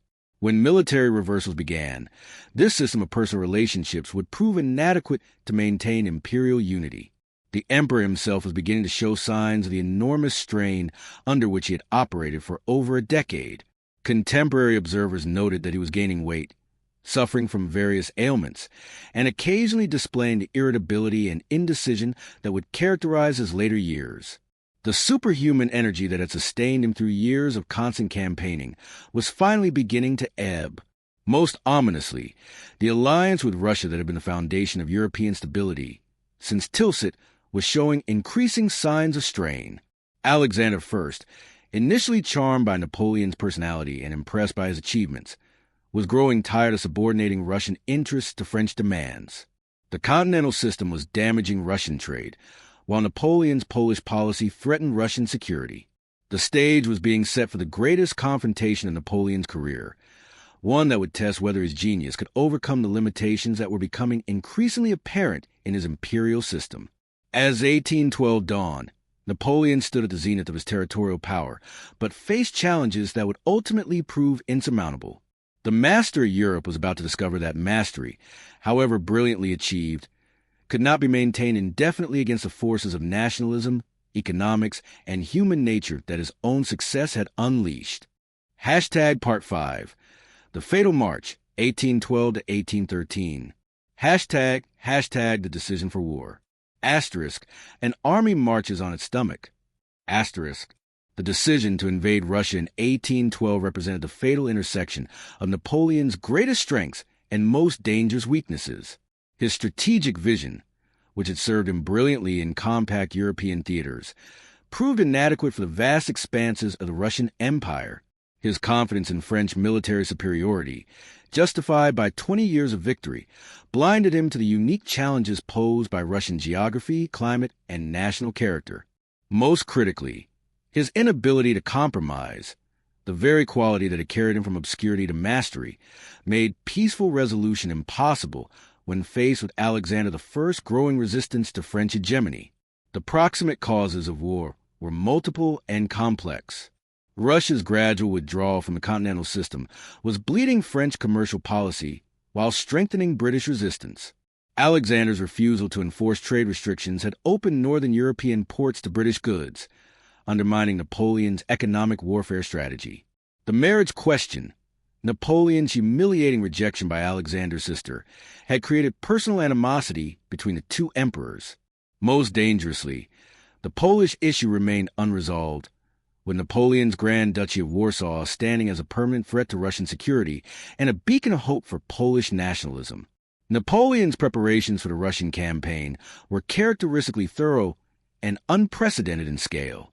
The Grande Army assembled for the invasion numbered over 600,000 men, the largest force ever concentrated under a single command. The multinational character of this host reflected both Napoleon's European dominance and the strain that constant warfare had placed on French manpower. Alongside 200,000 French troops marched Germans, Italians, Poles, Dutch, and even reluctant Austrians and Prussians whose governments had been coerced into alliance. The logistical preparations were equally massive. Napoleon understood better than any general of his era that modern armies required systematic supply arrangements.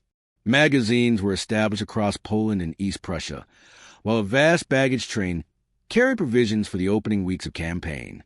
Yet even Napoleon's administrative genius was stretched to breaking point by the challenge of feeding 600,000 men and their horses across the roadless expanses of western Russia. The emperor's strategic conception was deceptively simple.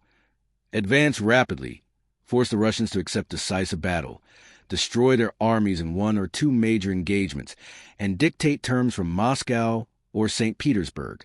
It was the same strategy that had worked against Austria, Prussia, and countless other enemies. But Russia was not Austria or Prussia.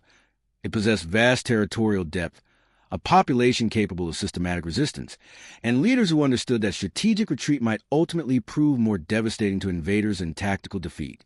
Hashtag into the abyss. Asterisk, I have come to finish, once and for all, with the colossus of northern barbarism. Asterisk, on June 24, 1812, the Grande Armée crossed the Niemen River and entered Russian territory. The campaign began with symbolic grandeur. Napoleon himself led the advance guard, while his marshals commanded corps that stretched for miles across the Lithuanian landscape. The early stages seemed to confirm the emperor's confidence. Russian forces retreated rather than fight. Towns surrendered without resistance, and the French advance proceeded with mechanical precision. Yet problems emerged almost immediately. The Russian systematic retreat denied Napoleon the decisive battle he needed while stretching his supply lines to the breaking point. General Mikhail Barclay de Tolly, the Russian commander, understood that space and time were his greatest weapons against even Napoleon's genius. Every mile the French advance took them further from their bases, while bringing them no closer to strategic victory. The Russian scorched earth strategy proved devastating to French logistics. Villages were evacuated, supplies destroyed, and wells poisoned before French forces arrived. What Napoleon had expected to be a brief campaign supported by local resources became an endurance test that favored the defenders. The Grande Armée, designed for rapid movement and decisive battle, found itself trudging across endless plains toward an enemy that refused to stand and fight. Napoleon's frustration was evident in his correspondence with subordinates and allies. The emperor, who had always controlled the tempo of his campaigns, now found himself reacting to enemy initiatives rather than imposing his will. "The Russians are barbarians," he complained to Caulaincourt, his ambassador to St. Petersburg. "They burn their own cities rather than submit to civilization." The comment revealed both his cultural arrogance and his failure to understand that Russian resistance was motivated by patriotism rather than barbarism. The heat of the Russian summer added to French suffering. Temperatures soared above 90 degrees Fahrenheit, while dust clouds choked men and horses. Dysentery and typhus began decimating the ranks, claiming more casualties than enemy action. By the time Napoleon reached Vitebsk in late July, he had already lost over 100,000 men without fighting a major battle. Veterans of Austerlitz and Jena found themselves in a campaign unlike any they had previously experienced. The emperor briefly considered halting the advance and establishing winter quarters in western Russia. Such a decision would have preserved most of his army while maintaining pressure on Alexander for favorable negotiations. But Napoleon's psychology, formed by decades of rapid, decisive victories, made such patience impossible. "I have come too far to stop now," he declared, ordering the advance to continue toward Moscow and a decisive battle that continued to elude him. Hashtag Borodino, the bloodiest day. Asterisk, the most terrible of all my battles. The French showed themselves worthy of victory, but the Russians showed themselves worthy of being invincible. Asterisk. September 7th, 1812. Dawn gray and cold over the village of Borodino, 70 miles west of Moscow. Here, finally, the Russians under General Mikhail Kutuzov had decided to make their stand. The battle that followed would be remembered as one of history's bloodiest single-day engagements, a savage collision that left both armies shattered, while resolving nothing strategically.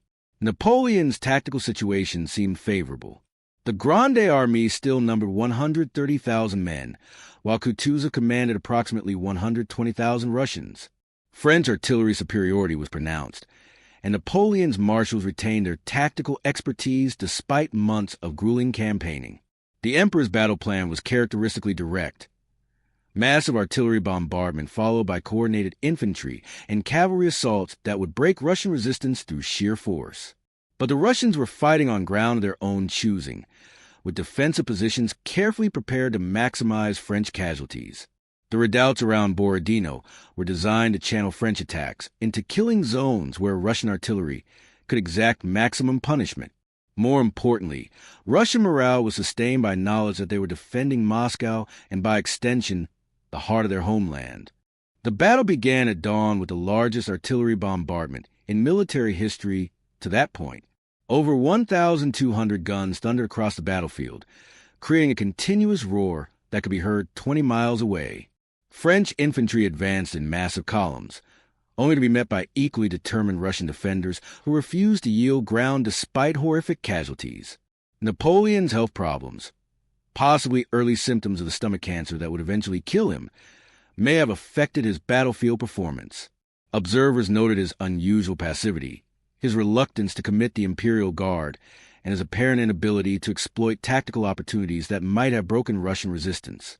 The emperor, who had once personally directed artillery at Lodi, seemed strangely detached from the carnage unfolding before him. The fighting continued for 12 hours with unprecedented savagery.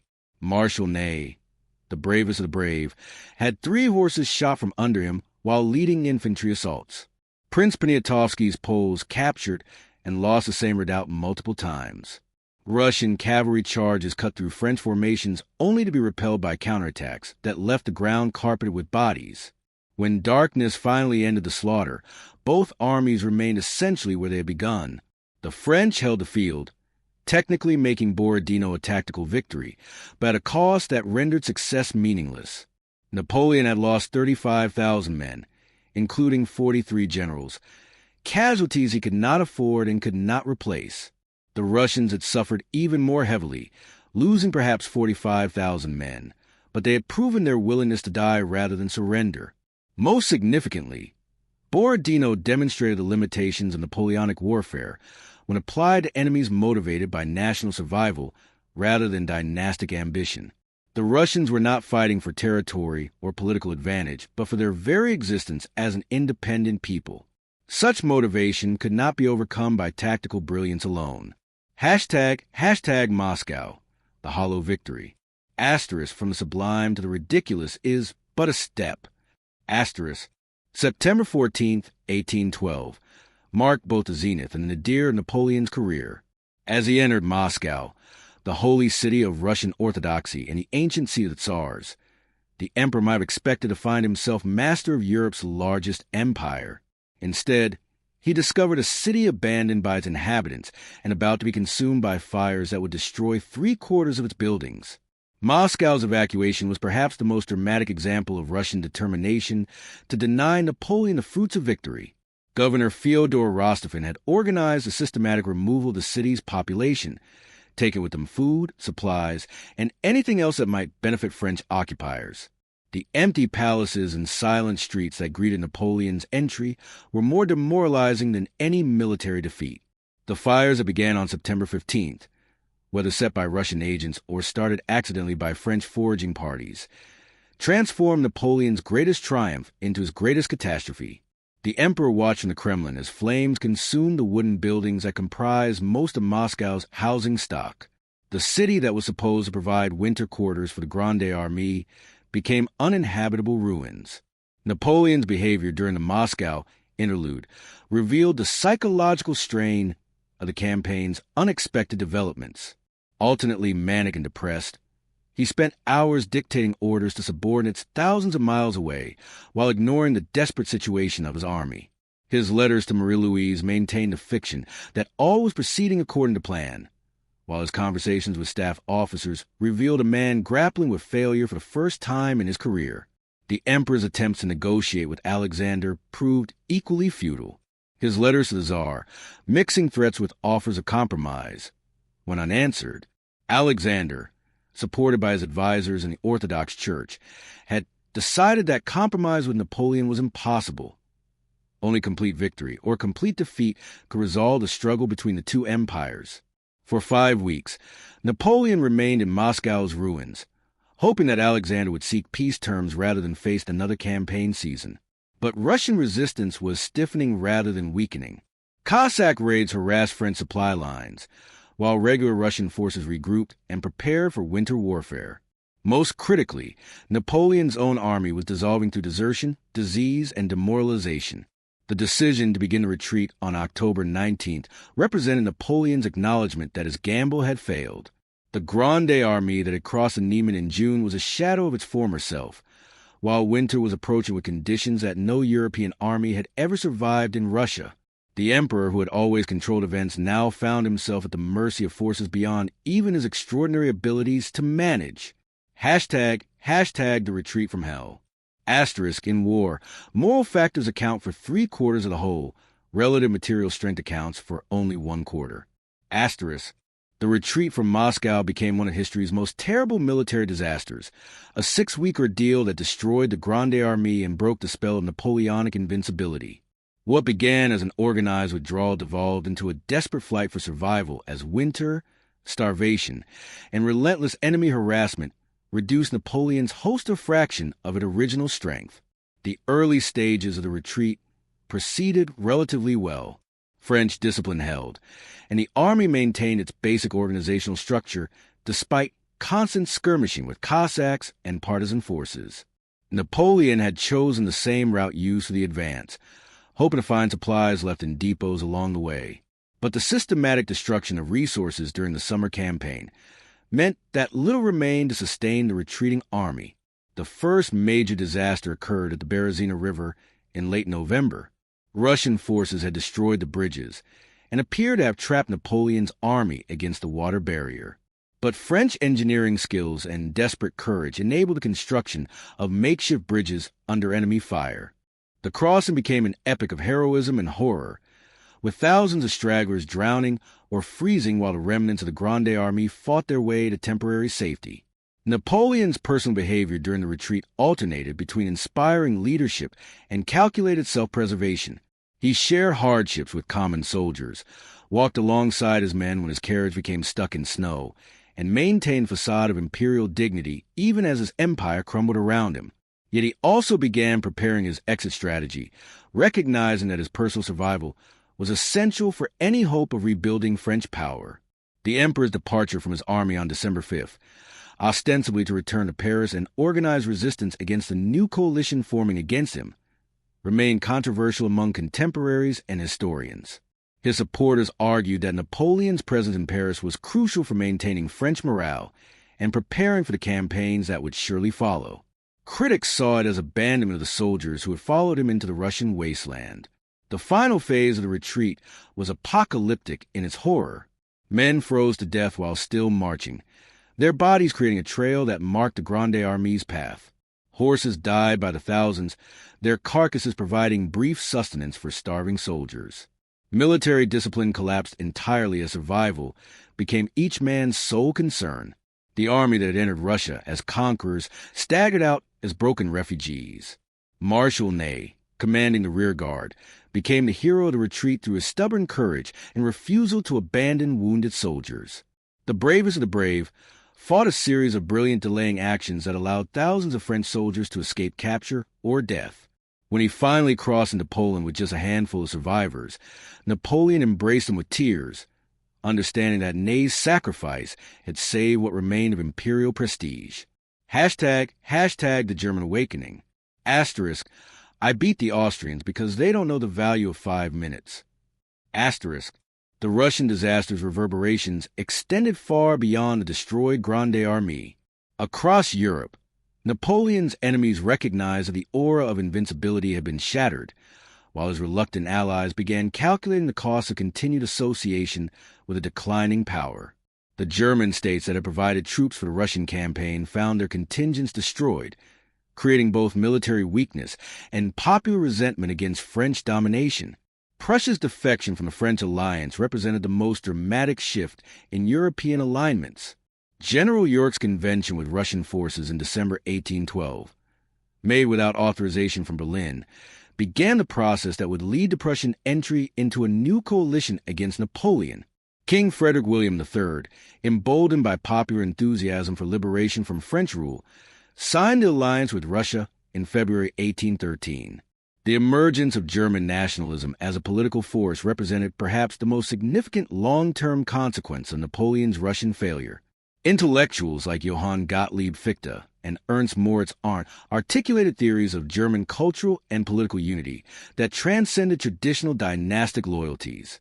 The wars of liberation that began in 1813 were fought not just by professional armies, but by entire peoples motivated by nationalist ideology that Napoleon himself had helped create.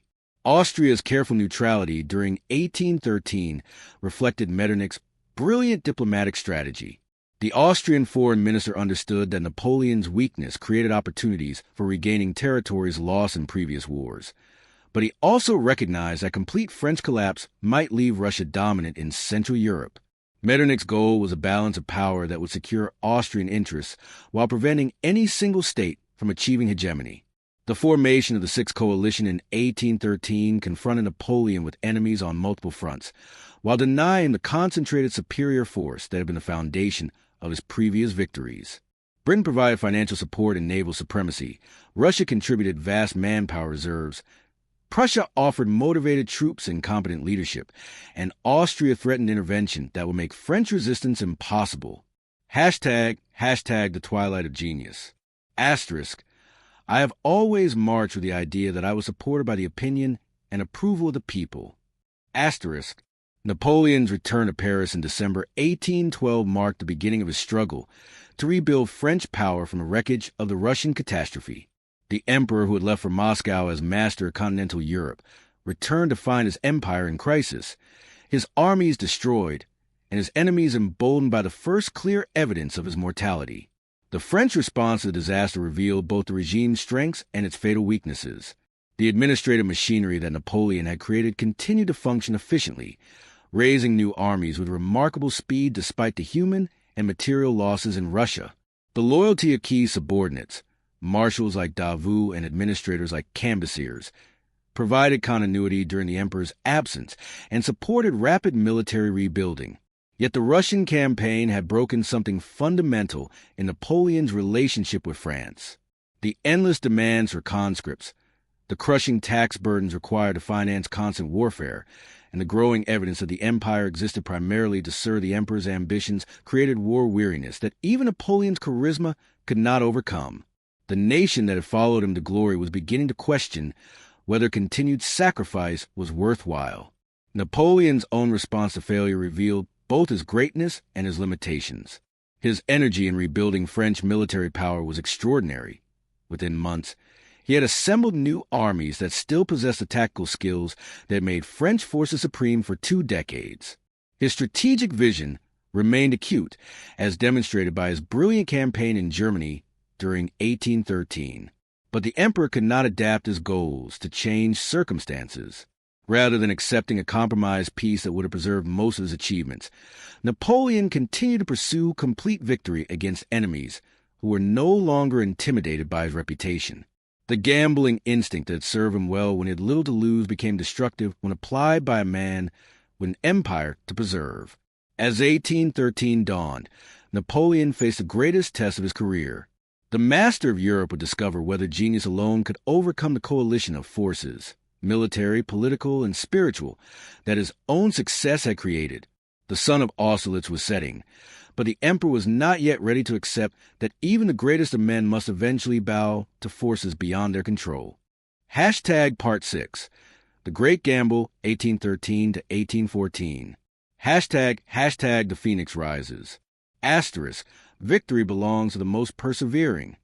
Asterisk, the Napoleon who returned to Paris in December 1812 was a man transformed by catastrophe, yet his response to disaster revealed the qualities that had carried him from obscurity to mastery.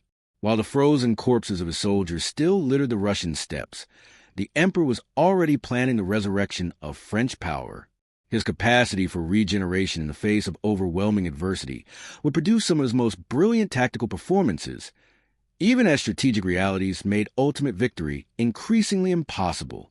Within 6 months of the Moscow retreat, Napoleon had performed what seemed like a miracle of military organization. Through a combination of harsh conscription, frantic diplomacy, and sheer force of will, he assembled an army of 200,000 men for the German campaign of 1813. The Marie-Louises, as these teenage conscripts were called after the young empress, lacked the experience of their predecessors, but they possessed the elan that Napoleon's presence still inspired in French youth.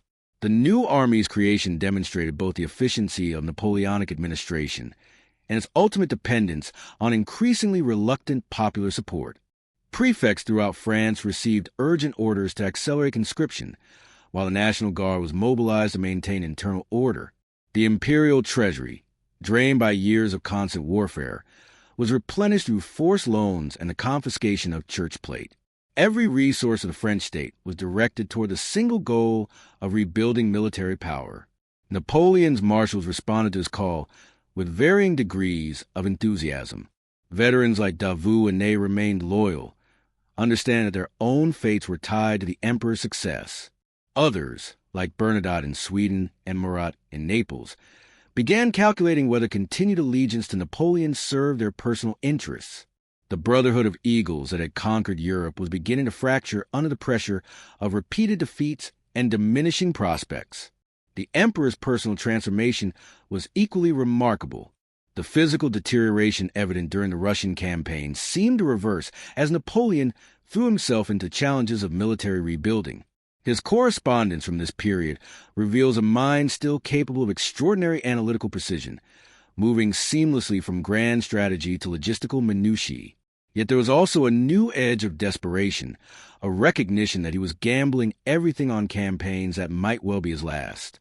Hashtag the German campaign. Tactical brilliance. Asterisk, I may lose a battle, but I shall never lose a minute. Asterisk, the spring campaign of 1813 in Germany showcased Napoleon's tactical genius at its most refined, proving that military brilliance could still triumph over numerical superiority when applied with sufficient skill and determination. Despite facing combined armies of Prussia, Russia, and eventually Austria, Napoleon won a series of victories that temporarily restored French prestige and demonstrated that reports of his decline had been premature. The Battle of Lutzen on May 2, 1813, marked Napoleon's return as an active field commander.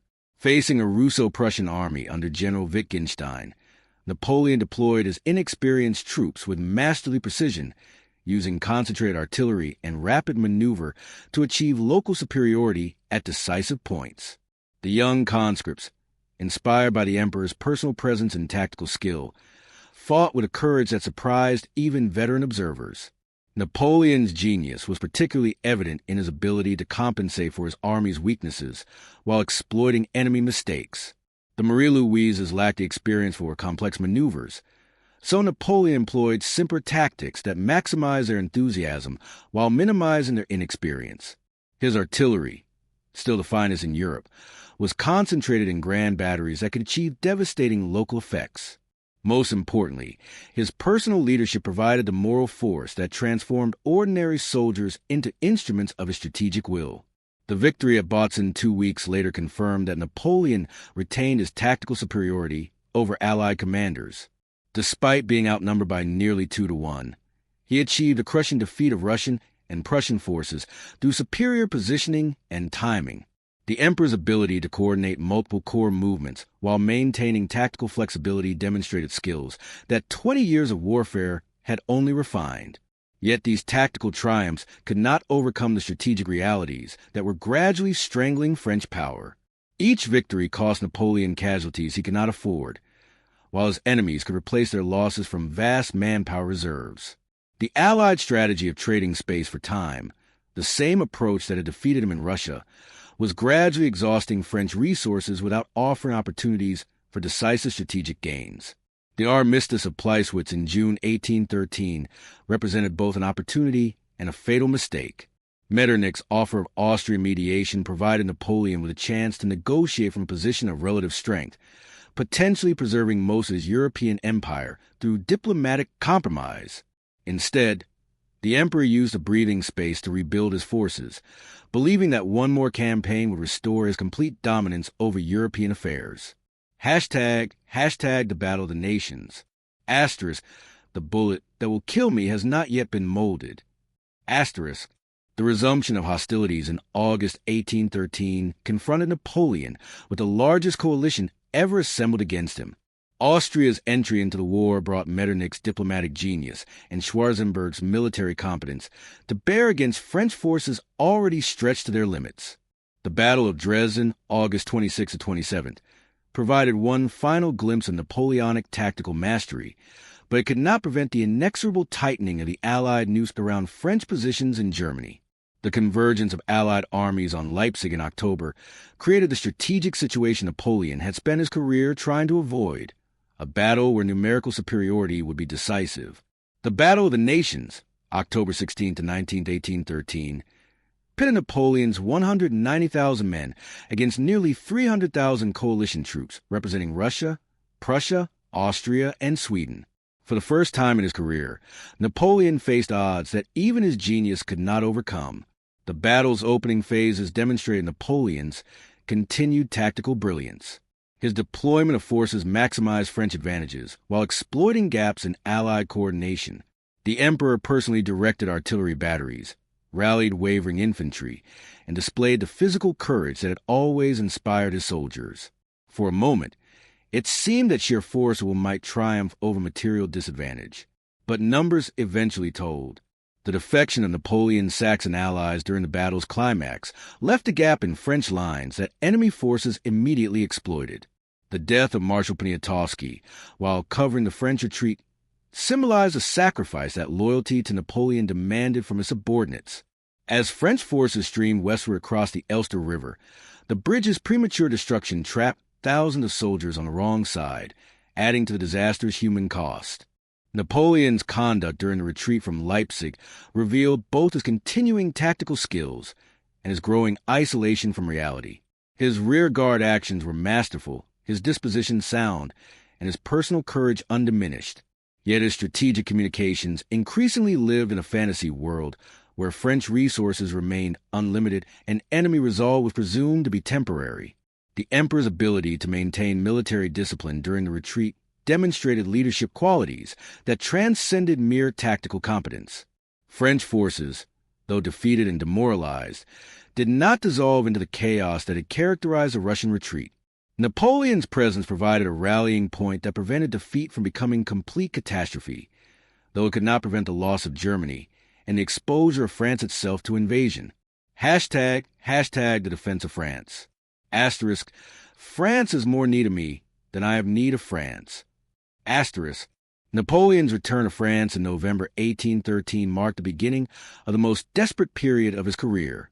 The emperor who had once commanded Europe now faced invasion of his homeland by enemies who possessed overwhelming material advantages and were motivated by years of accumulated grievances against French hegemony. Yet the campaign that followed would demonstrate Napoleon's tactical genius at its most refined, proving that great commanders can achieve immortal glory even in ultimate defeat. The strategic situation was hopeless by any rational calculation. Allied armies totaling over 300,000 men were advancing on multiple fronts, while Napoleon could field barely 70,000 troops to defend all of eastern France.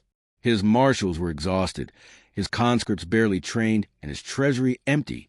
The continental system had collapsed. Spanish resistance continued to drain resources, and even formerly loyal satellites were defecting to the Allied cause. Napoleon's response was characteristically audacious. Rather than attempting a passive defense that would merely delay inevitable defeat, he chose to wage an aggressive campaign that sought to defeat enemy forces in detail before they could coordinate their overwhelming advantages. The strategy required perfect timing, flawless execution, and considerable luck, qualities that had served Napoleon well in his earlier career, but were increasingly difficult to achieve given his reduced resources. The emperor's personal transformation during this period was remarkable to observers who had known him at the height of his power. The corpulence and occasional lethargy that had characterized his later years disappeared, replaced by the lean energy of his Italian campaigns.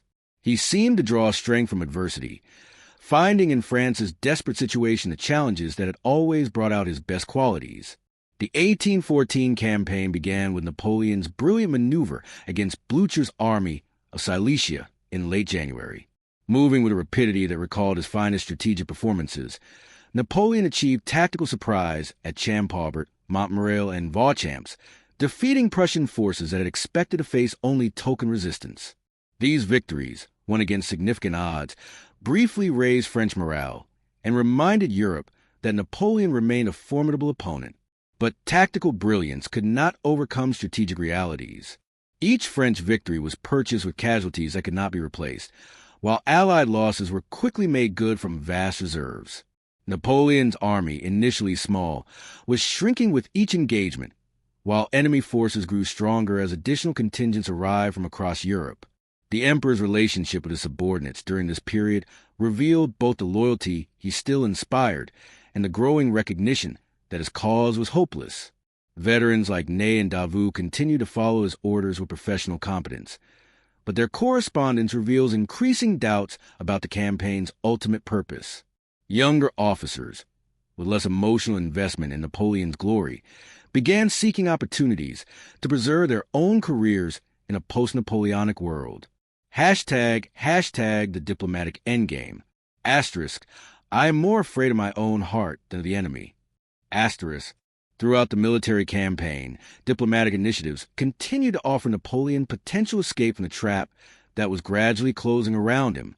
The Congress of Chatillon, convened in February 1814, provided a forum where French representatives could negotiate with Allied plenipotentiaries about terms for ending the war.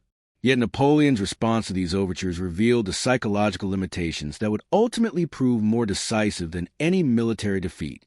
Metternich's diplomatic strategy was designed to achieve Austrian objectives while preventing either Russian or Prussian hegemony in post-war Europe. His proposals to Napoleon were generous by any objective standard.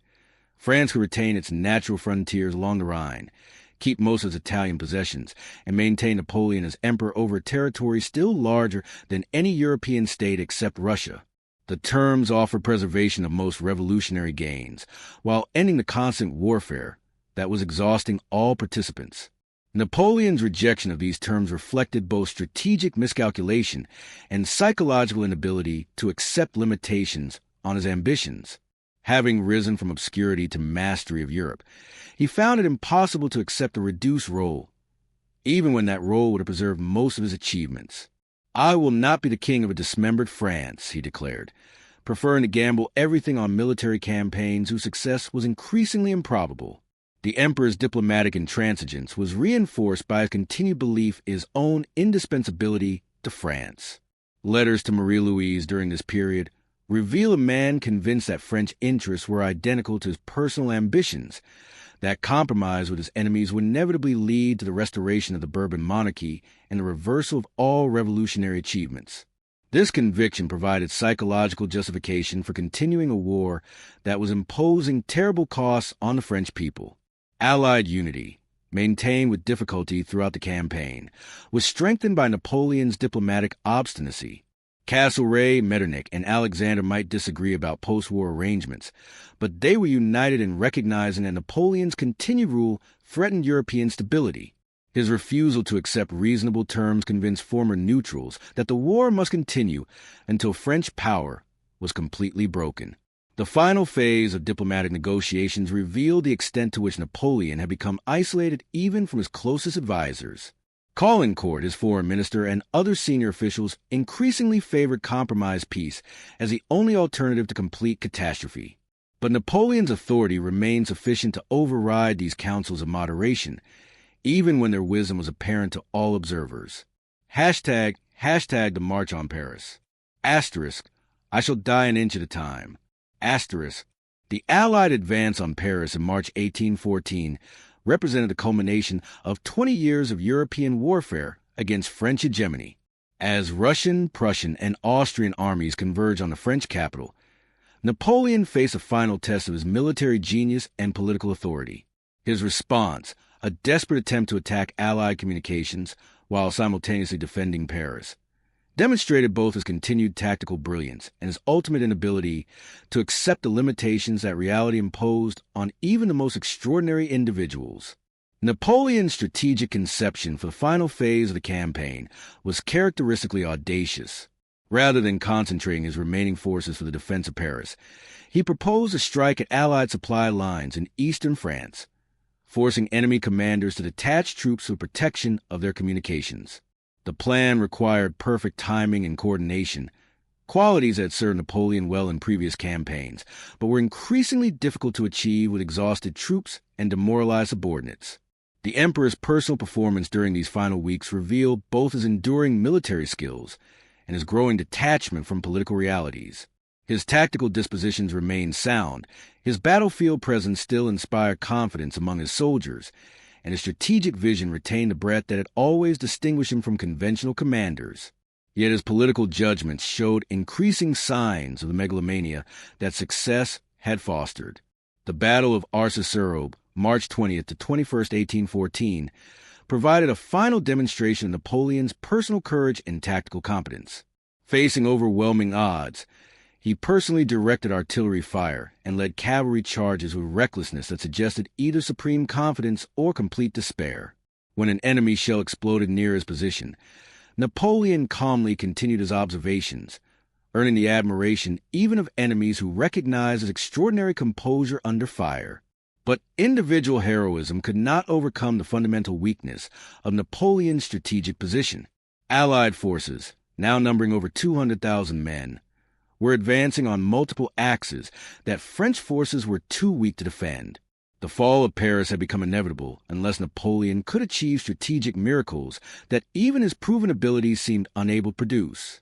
The emperor's final gamble, attempting to rally eastern France while leaving Paris lightly defended, reflected both his continuing faith in his ability to control events and his fundamental misunderstanding of how completely the political situation had changed. The France of 1814 was not the France of 1796. 20 years of constant warfare had exhausted popular enthusiasm for military adventures, while the prospect of peace offered attractions that even Napoleon's charisma could not overcome. As Allied armies approached Paris, Napoleon learned that his greatest weakness was no longer military but political.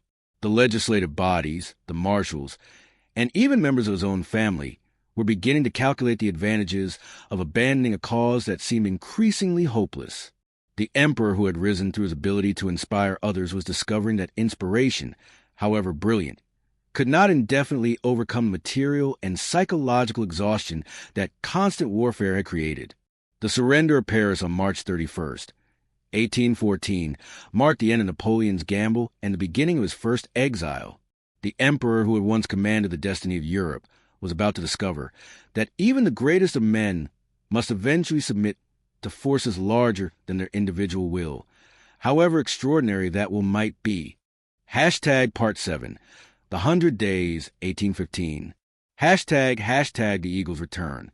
The Eagle, with the tricolor, will fly from bell tower to bell tower until it reaches the towers of Notre Dame.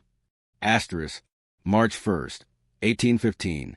In the gathering dusk of a Mediterranean evening, a small boat carrying 10 men approached the French coast near Cannes. Leading this tiny band was a figure whose mere presence would transform European politics and demonstrate that the power of legend could sometimes transcend the reality of military defeat. Napoleon Bonaparte, Emperor of the French and Master of Elba, had returned to reclaim an empire that had cast him aside just 11 months earlier.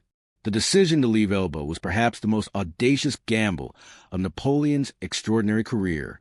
His island kingdom, though comfortable by most standards, represented everything he despised: limitation, insignificance, the acceptance of defeat.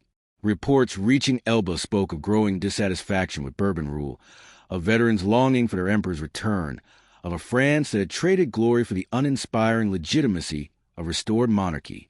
"I shall die an inch at a time," Napoleon had declared during his exile, and the slow death of obscurity proved more unbearable than the risks of renewed adventure.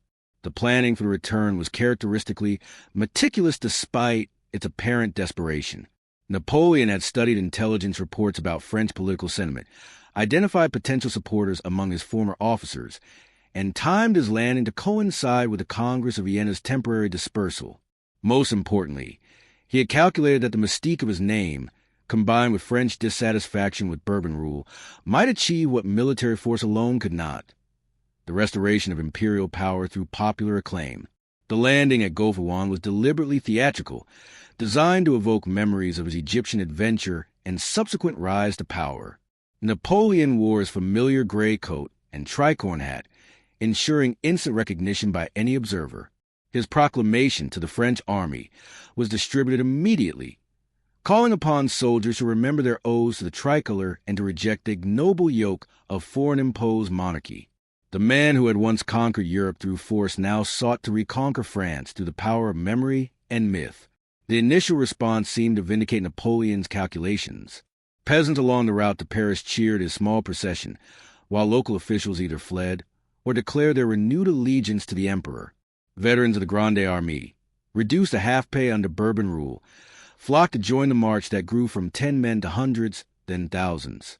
The legend was becoming reality through the simple act of Napoleon's physical presence on French soil. Hashtag the miraculous march. Asterisk, I have come to save you from the degradation into which the Bourbons wish to plunge you. Asterisk, the march from Cannes to Paris became one of history's most extraordinary demonstrations of personal charisma overcoming military and political reality. Napoleon's progress through France revealed both his enduring hold on the French imagination and the Bourbon Restoration's fundamental weakness. Without firing a shot, the former emperor was transforming his desperate gamble into a triumph over circumstance. The first military test came at Laffrey, near Grenoble, where the 5th Regiment of the Line had been deployed to arrest Napoleon and his growing band of followers. As the two forces faced each other across a small field, Napoleon made one of the most famous gestures of his career. Walking alone toward the soldiers' leveled muskets, he opened his coat and declared, "Soldiers of the 5th, I am your emperor. If any man wishes to kill his emperor, here I am." The psychological effect was immediate and decisive. The regiment's discipline collapsed as soldiers rushed forward to embrace the man they had been sent to capture. Marshal Ney's surrender represented the campaign's decisive moment. Iron Marshal Michel Ney, dubbed the bravest of the brave by Napoleon himself, had promised Louis XVIII to bring his former emperor back to Paris in an iron cage. Instead, when confronted with Napoleon's magnetic presence and his own soldiers' enthusiasm for their former commander, Ney fell to his knees and embraced the man he had sworn to arrest. "I thought he was dead," Ney explained through tears, revealing emotional bonds that transcended political calculation. The speed of Napoleon's advance astonished even his supporters. Towns that had celebrated Bourbon Restoration months earlier now competed to demonstrate their loyalty to the returning emperor. Tricolor flags replaced Bourbon lilies overnight, while portraits of Louis XVIII disappeared from public buildings as quickly as Napoleon's imagery appeared.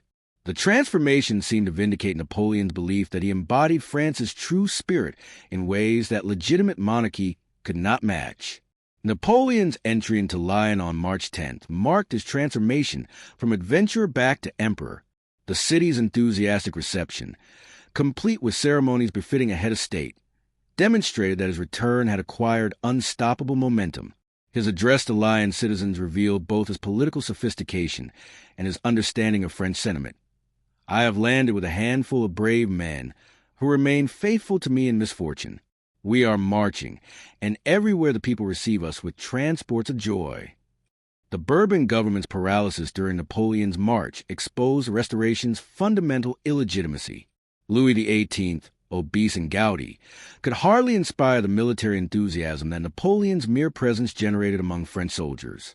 The royal family's flight began on March 19th, just as Napoleon approached Paris, completed the symbolic reversal of fortune that had begun on the beaches 18 days earlier. Hashtag the liberal empire. Asterisk, I have purified myself in exile. I return to you free from all spirit of vengeance and ambition. Asterisk, Napoleon's return to the Tuileries Palace on March 20th, 1815, marked not just the restoration of imperial rule, but its transformation into something unprecedented, a liberal empire that sought to combine Napoleonic efficiency with constitutional limitations. The emperor who had once declared, "I am the state," now promised to govern through democratic institutions, revealing both his political evolution and his recognition that France had changed during his absence. The additional act to the constitutions of the empire, drafted largely by Benjamin Constant, represented a remarkable attempt to reconcile imperial authority with liberal principles. The new constitution guaranteed freedom of the press, established ministerial responsibility to a bicameral legislature, and limited the emperor's power to wage war without parliamentary consent. Napoleon, who had once dismissed constitutional theory as academic irrelevance, now embraced limitations on his authority as the price of renewed legitimacy. This constitutional transformation reflected Napoleon's sophisticated analysis of why his first empire had failed. The constant warfare that had sustained his earlier rule had ultimately exhausted French resources and European patience. A liberal empire, constrained by democratic institutions and committed to peaceful relations with neighboring powers, might achieve the stability that unchecked imperial ambition had proven unable to maintain.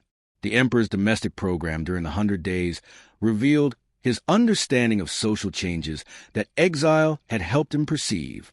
The abolition of censorship unleashed a flowering of political debate that had been suppressed during the later years of the First Empire. The promise of land redistribution appealed to peasants who had gained from revolutionary confiscations but feared Bourbon restoration might threaten their gains. Most significantly, Napoleon's embrace of representative government attracted liberals who had opposed his earlier authoritarianism. Yet the liberal empire's internal contradictions were immediately apparent to sophisticated observers. Napoleon remained fundamentally an autocrat whose conception of authority was incompatible with genuine parliamentary government. His promises of constitutional rule were tactical concessions rather than genuine conversions to democratic theory. "I have sworn to respect the constitutional charter," he declared, but his tone suggested obligation rather than conviction. The emperor's relationship with former supporters revealed the complex dynamics of loyalty and ambition that had always characterized his rule. Some marshals, like Davout and Soult, returned to their former positions with apparent enthusiasm. Others, like Bernadotte in Sweden and Murat in Naples, calculated that their interests lay with the Allied powers rather than with Napoleon's uncertain resurrection.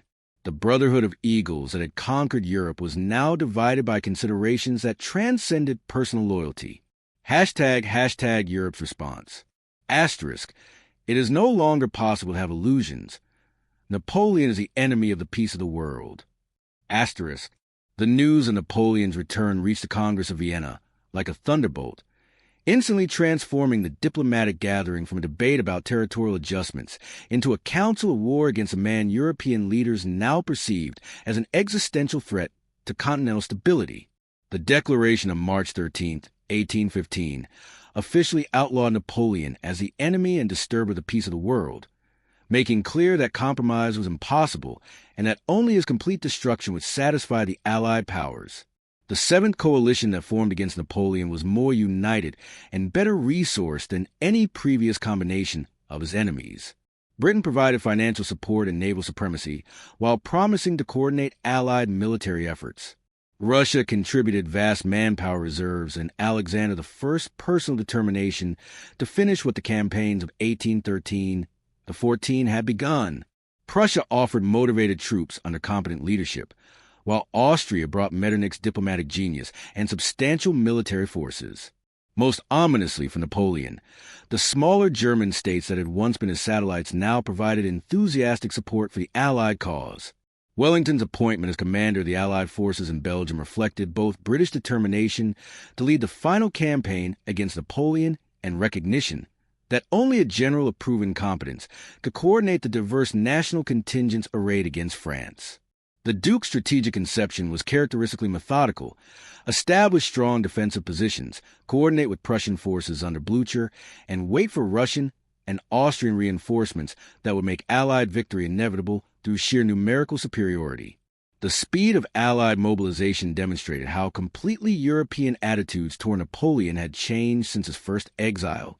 Where previous coalitions had formed slowly and often dissolved under French pressure, the Seventh Coalition assembled with remarkable efficiency and displayed unity of purpose that previous combinations had lacked. European leaders had learned from painful experience that Napoleon's promises of moderation could not be trusted, and that only his complete removal from power would ensure continental peace. Napoleon's diplomatic position was hopeless from the moment of his return. His offers to respect existing treaties and accept territorial limitations were dismissed as tactical deceptions by leaders who remembered his previous violations of international agreements. Metternich's analysis was particularly damning. Napoleon cannot change his nature. He will always choose war over peace, conquest over consolidation. Europe has no choice but to destroy him completely. The mobilization of European resources against Napoleon was unprecedented in scale and determination. Allied armies totaling over 700,000 men were assembled and equipped with resources that dwarfed anything available to France. The British subsidy system, refined through 20 years of anti-French warfare, ensured that Allied forces would lack nothing essential for their campaign. Most crucially, the Allied powers had learned to coordinate their efforts effectively, preventing Napoleon from exploiting the divisions that had served him well in previous conflicts. Hashtag the Belgian campaign. Asterisk, I shall myself direct all your battalions. Asterisk, Napoleon's strategy for the Belgian campaign of 1815 represented both his tactical genius at its most refined and his strategic thinking at its most desperate. Facing overwhelming odds and fighting against time, the emperor chose to stake everything on a lightning campaign designed to defeat Wellington and Blucher separately before they could unite their forces. It was a strategy worthy of his greatest victories, executed with skills that 20 years of warfare had perfected, yet ultimately doomed by circumstances beyond even Napoleon's ability to control. The emperor's analysis of his strategic situation was brutally realistic. With barely 120,000 men available for offensive operations, he could not hope to match the 200,000 Allied troops concentrated in Belgium, let alone the additional forces approaching from across Europe. His only chance lay in achieving rapid victories that might fracture Allied unity while demonstrating to the French people that their emperor retained the tactical genius that had made him master of Europe. The opening moves of the campaign showcased Napoleon's enduring strategic brilliance. His concentration of forces near Charleroi on June 15th achieved complete surprise, positioning the French army between Wellington's Anglo-Dutch forces and Blucher's Prussians before either Allied commander realized the campaign had begun.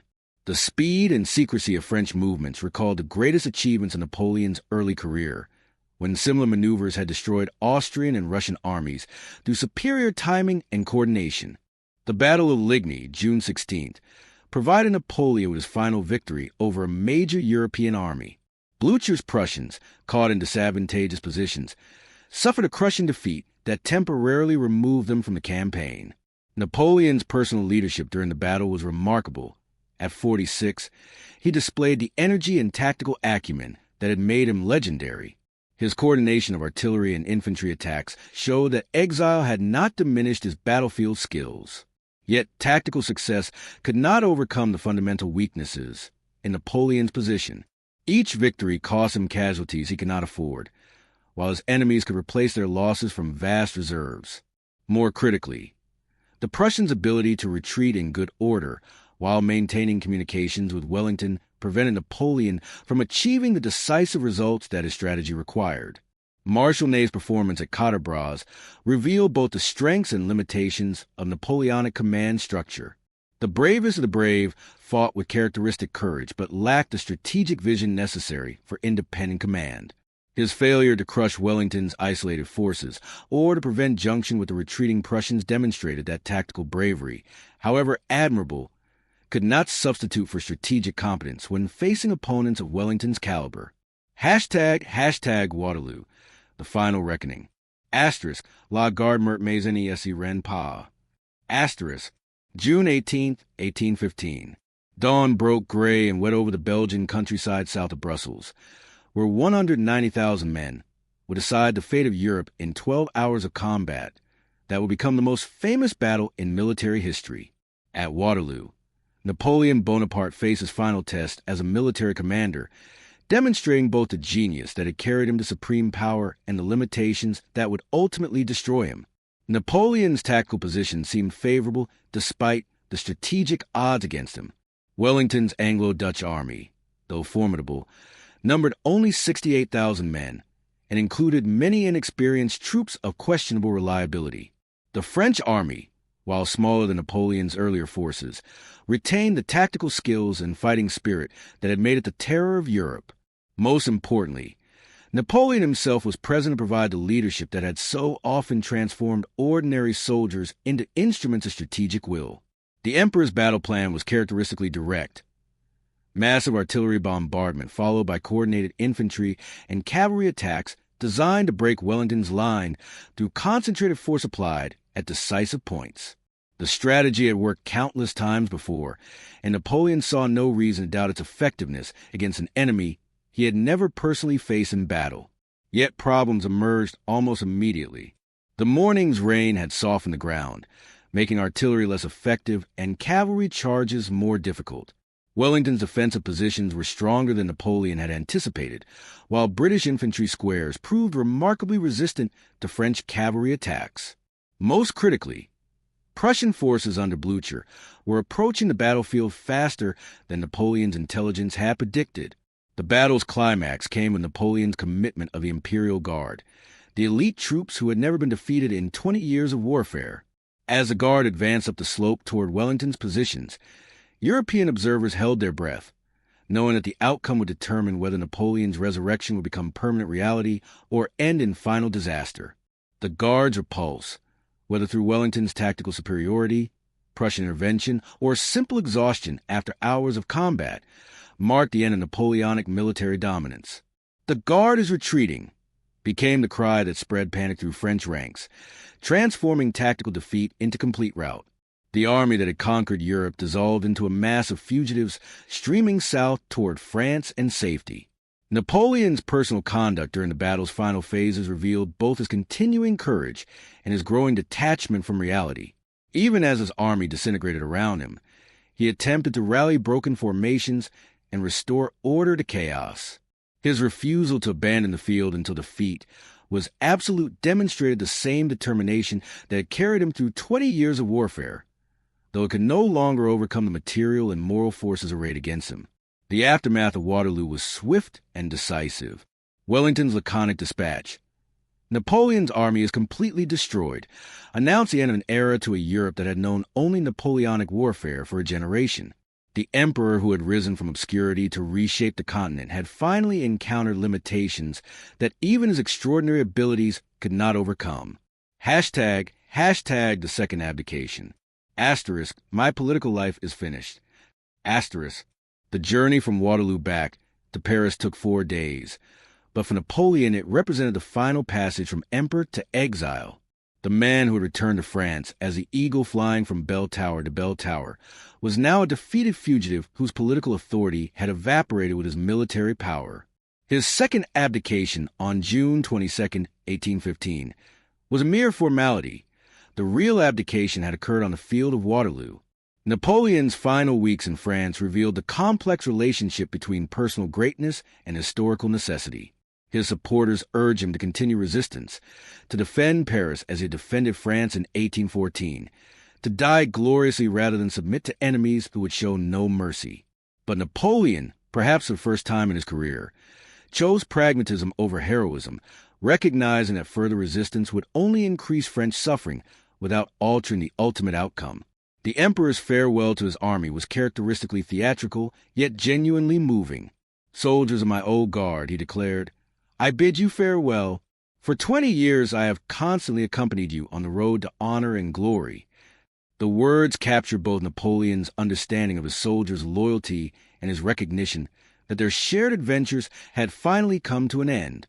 The decision to surrender to the British rather than face judgment by the restored Bourbon government reflected Napoleon's continued belief that his enemies might recognize his extraordinary qualities even in defeat. "I come, like Themistocles, to throw myself upon the hospitality of the British people," he wrote to the Prince Regent, invoking classical precedent for a gesture that mixed dignity with desperation. The 100 days had ended as dramatically as they had begun. Napoleon's final gamble had demonstrated that personal charisma could indeed triumph over political reality, but only temporarily. The forces that brought him down, coalition warfare, nationalist resistance, and simple exhaustion, had proven stronger than individual genius, however extraordinary that genius might be. The eagle had flown from bell tower to bell tower, but ultimately it could not escape the limitations that constrain all human ambition, no matter how magnificent. Hashtag Part 8. The Prometheus of St. Helena, 1815 to 1821. Hashtag The Rock in the Atlantic. Asterisk, I am here in spite of England, in spite of Europe, in spite of all mankind. I shall die here, but my glory will survive me. Asterisk, August 7th, 1815. The HMS Northumberland cut through the Atlantic swells, carrying the most famous prisoner in history toward a volcanic rock that would become his final stage. Napoleon Bonaparte, Emperor of the French, conqueror of Europe, master of millions, now found himself reduced to a single title that would define his remaining years: the prisoner of St. Helena. The island that would serve as his cage lay 1,200 miles from the nearest continent, chosen precisely for its isolation from a world that still trembled at the mention of his name. The British selection of St. Helena as Napoleon's prison was a masterstroke of psychological warfare. Unlike the comfortable exile of Elba, this remote Atlantic outpost offered no possibility of escape, no loyal subjects to rally, no European politics to manipulate. It was a place where legends came to die, or, as Napoleon would prove, where they transformed into something far more dangerous to his captors: immortal myth. The emperor's first glimpse of his final domain revealed the cruel irony of his situation. The man who had controlled territory spanning from Madrid to Moscow now surveyed a prison just 47 square miles in area, surrounded by nothing but endless ocean. "It is not an attractive place," he observed with characteristic understatement, though his eyes already betrayed the calculating intelligence that would turn even this ultimate defeat into a kind of victory. Longwood House, Napoleon's residence for the next 6 years, embodied the petty cruelties that characterized the punishment of greatness by mediocrity. The damp, wind-swept building was barely adequate for a country gentleman, let alone an emperor who resided in the Tuileries Palace. Yet Napoleon understood immediately that physical comfort was irrelevant to the real struggle that lay ahead, the battle for historical memory that would determine whether he would be remembered as a tyrant justly defeated or a hero martyred by lesser men. The cast of characters who would share Napoleon's final act was itself revealing of the complex loyalties that his extraordinary career had inspired. Count Las Cases, the devoted secretary who would become his Boswell; General Gourgaud, whose jealousy and devotion warred constantly in his breast; Count Montalon, whose motives remained forever ambiguous; Dr. O'Meara, the Irish physician whose sympathies lay increasingly with his famous patient. These men would witness the final transformation of Napoleon Bonaparte from fallen emperor into eternal legend. Hashtag the jailer and the prisoner. Asterisk, Hudson Lowe is a man born to torment me. Asterisk, the relationship between Napoleon and Sir Hudson Lowe, his British jailer, became one of history's most fascinating studies in collision between greatness and bureaucracy. Lowe, a competent but uninspiring colonial administrator, found himself tasked with guarding a man whose very presence seemed to diminish everyone around him. Their conflict was more than personal. It represented the eternal struggle between extraordinary individuals and the systems designed to contain them. Napoleon's assessment of his captor was characteristically incisive. He has the soul of a clerk. Lowe's meticulous adherence to regulations, his insistence on petty restrictions, his inability to recognize the historical magnitude of his prisoner, all revealed a fundamental incomprehension of what he was dealing with. Yet in this very incomprehension lay a kind of safety for Napoleon, who understood that Lowe's predictable pettiness would serve his larger purposes better than any generous treatment might have done. The daily battles between emperor and governor became legendary among the island's small community.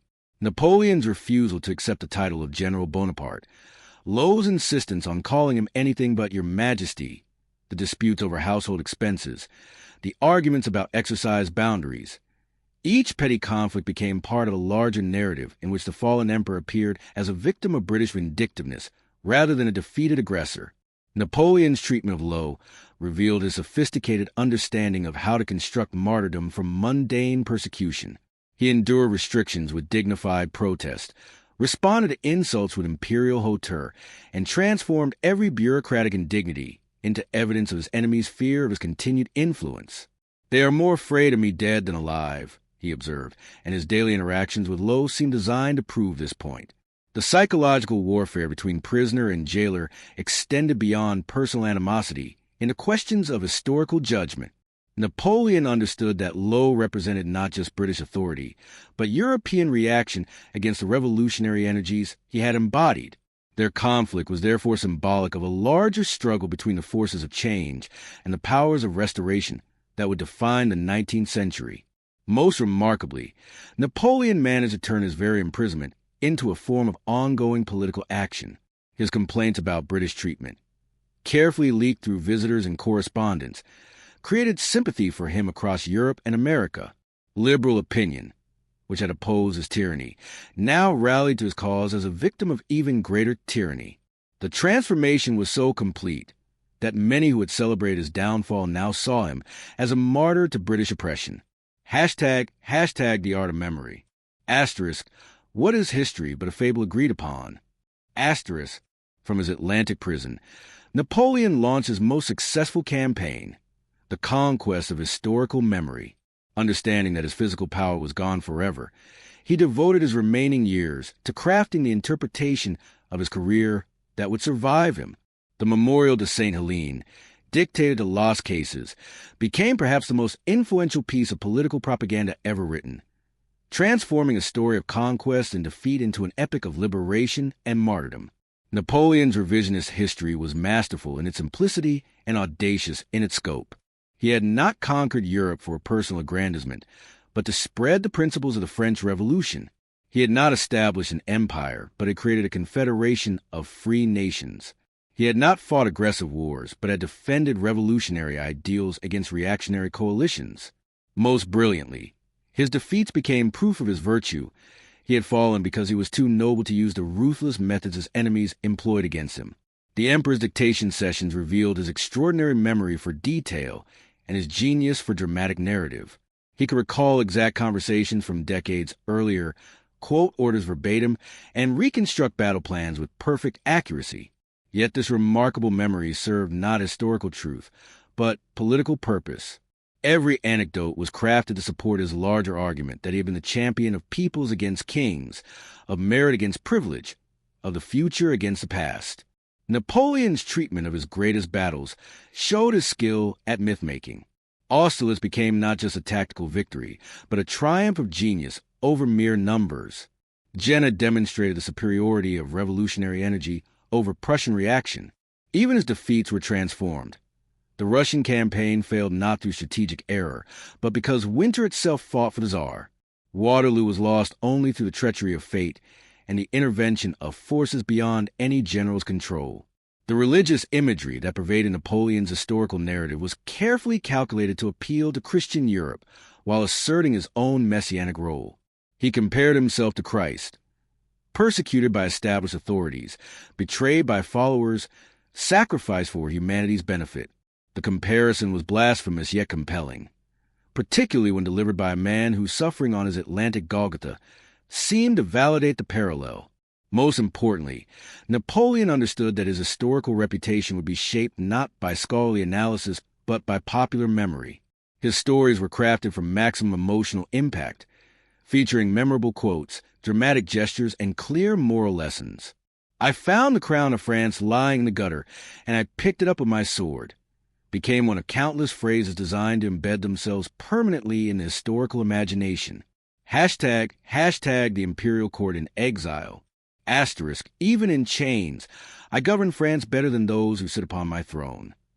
Asterisk, the tiny European community that surrounded Napoleon at Longwood recreated, in miniature, all the dynamics of imperial court life. Despite their reduced circumstances, these loyal followers maintained elaborate protocols that served both practical and symbolic purposes.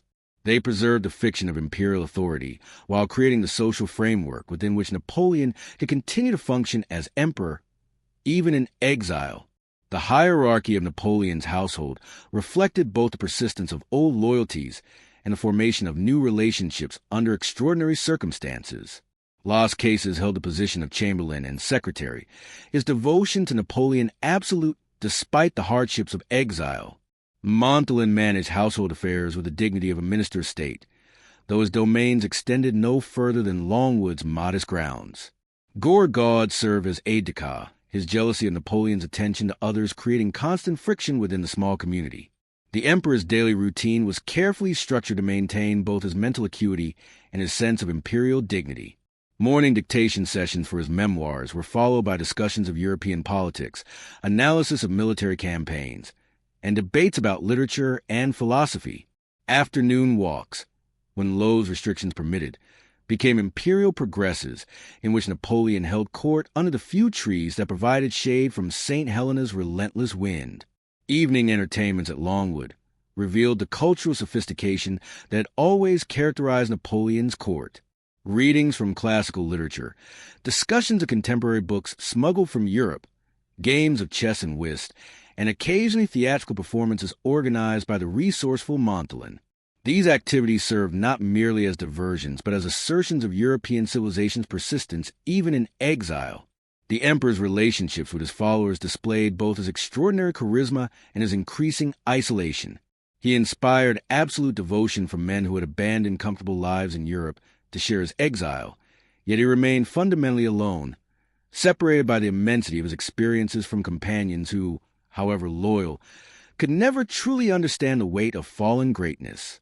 "I am too great for them," he confided to his diary, with more sadness than arrogance. The constant presence of British surveillance created additional tensions within the exile community. Letters were opened, conversations reported, visitors subjected to humiliating searches. Yet Napoleon turned even these indignities to his advantage, using British suspicions to reinforce his followers' sense of shared persecution and noble purpose. They were not merely exiles but guardians of imperial dignity in the face of foreign oppression. Hashtag the romantic hero. Asterisk glory is fleeting, but obscurity is forever. Asterisk from his South Atlantic prison. Napoleon unwittingly became the perfect romantic hero for a generation of European artists and writers who found in his story all the elements their movement celebrated: genius in conflict with convention, passion defeating reason, the individual challenging fate itself. The fallen emperor's influence on romantic culture was perhaps greater than his impact on any battlefield, inspiring masterpieces of literature, music, and art that would shape European consciousness for decades. Lord Byron, whose own career embodied romantic ideals of rebellious aristocracy, became Napoleon's most eloquent poetic champion. His verses transformed the emperor from defeated tyrant into tragic hero, emphasizing the sublimity of his rise and fall. "But quiet to quick bosoms is a hell," Byron wrote, capturing the essential romantic belief that greatness required constant struggle against informity and limitation. Napoleon's exile provided the perfect metaphor for the artist's alienation from bourgeois society. The influence extended beyond poetry into music, where Beethoven's complex relationship with Napoleon reflected broader European ambivalence about revolutionary heroism. Though the composer had angrily removed Napoleon's name from his Third Symphony upon learning of the coronation, he never ceased to admire the energy and ambition that the emperor represented. The Eroica Symphony remained a monument to Napoleonic ideals even as Beethoven rejected Napoleonic reality. Visual artists found in Napoleon's story inexhaustible material for the dramatic historical paintings that dominated early 19th century art. David's earlier portraits of Napoleon crossing the Alps or crowning himself emperor were now joined by images of the exile. Napoleon contemplating the sunset from Longwood Gardens, Napoleon dictating his memoirs while waves crashed against St. Helena's shores, Napoleon dying while thunder rumbled overhead. Each image contributed to the growing mythology of romantic heroism. The literary response to Napoleon's exile revealed how completely his story had transcended mere politics to become a universal symbol of human aspiration and limitation. Stendhal, who had served in Napoleon's administration, created protagonists like Julian Sorel, whose ambitions and methods directly reflected Napoleonic influence. Hugo's poetry elevated Napoleon into a figure of cosmic significance, while Balzac's novels show the continuing influence of Napoleonic ideals on French society decades after Waterloo. Perhaps most significantly, Napoleon's own literary efforts during his exile contributed to his transformation into romantic hero. His dictated memoirs revealed a personality far more complex and introspective than his public image had suggested. The emperor who had once declared, "I am the state," now appeared capable of profound self-doubt and genuine emotion. This vulnerability, combined with his undeniable greatness, created exactly the combination of strength and sensitivity that romantic aesthetics demanded. Hashtag the death of an emperor. Asterisk, I die before my time, killed by the English oligarchy and its hired assassin. Asterisk, Napoleon's final illness began in late 1820, though symptoms may have been present much earlier. The official cause of death, stomach cancer, became immediately controversial, with Napoleon supporters claiming he had been slowly poisoned by his British captors. Modern medical analysis suggests the cancer diagnosis was likely correct, though the primitive conditions at Longwood certainly accelerated his decline.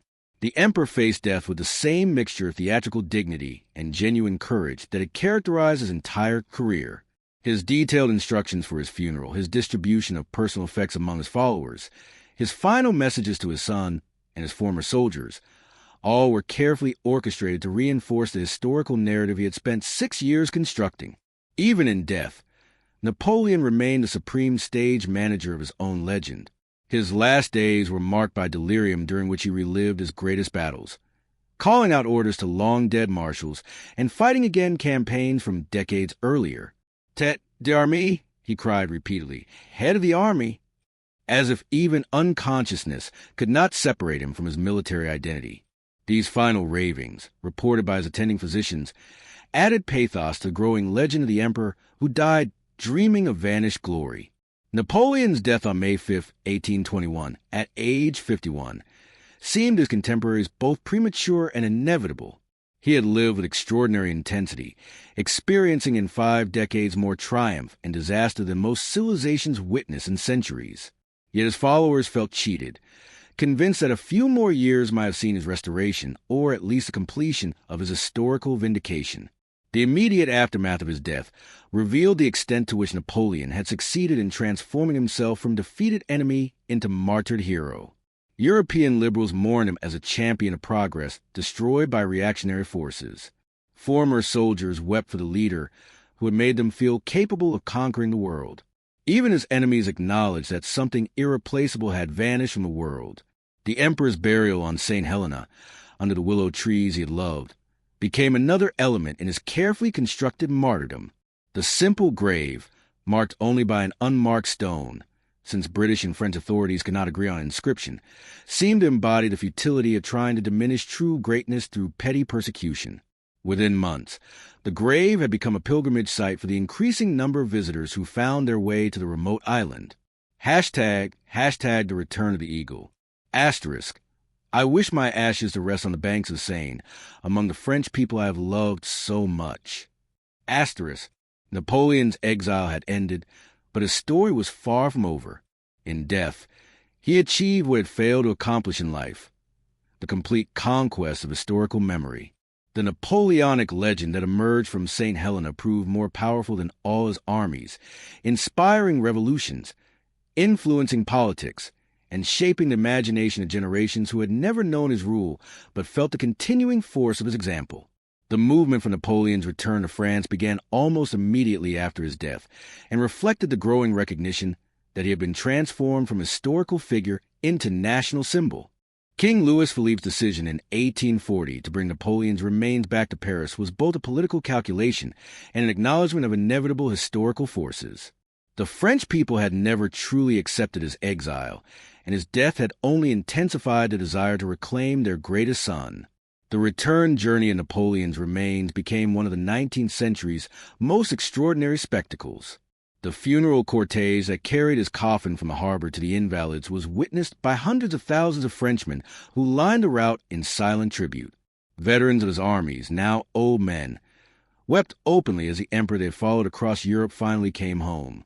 The tomb at the Invalides, designed to house Napoleon's remains with appropriate magnificence, became an immediate pilgrimage destination for visitors from around the world. The circular crypt, the red porphyry sarcophagus, the surrounding statues representing his greatest achievements, all were carefully planned to reinforce the imperial dignity that his enemies had tried so hard to diminish during his lifetime. Yet perhaps the most remarkable aspect of Napoleon's posthumous triumph was its extension beyond France into broader currents of European and world history. The nationalism he had unleashed continued to reshape the continent, with Italian and German unification movements claiming direct inspiration from his example. Democratic revolutions across Europe and the Americas invoked his memory as proof that established orders could be overthrown by determined individuals with popular support. The influence extended into military science, where Napoleon's campaigns became required study at war colleges throughout the world. His strategic principles influenced Civil War generals, Prussian staff officers, and eventually the commanders of both world wars. The Napoleonic touch in military leadership, the ability to inspire ordinary soldiers to extraordinary efforts, remained the gold standard by which later generals measured themselves. Hashtag the Eternal Emperor. Asterisk, death is nothing, but to live defeated and inglorious is to die daily. Asterisk, Napoleon's greatest victory was achieved not through military conquest, but through the transformation of his life into universal myth. From his South Atlantic prison, he had launched ideas that proved more powerful than all his Grande Armée's cannons. The man who had once boasted, "I am destiny," had indeed become destiny, not for himself alone, but for the entire trajectory of modern history. The Prometheus parallel that would later fascinate historians was already apparent to Napoleon's contemporaries. Like the Titan who stole fire from the gods, Napoleon had brought to Europe the revolutionary energies that transformed the continent's political landscape. Like Prometheus, he suffered eternal punishment for his presumption. Yet also like Prometheus, his sacrifice became the source of continuing inspiration for those who challenged established authority. The St. Helena years had revealed aspects of Napoleon's character that his active career had concealed.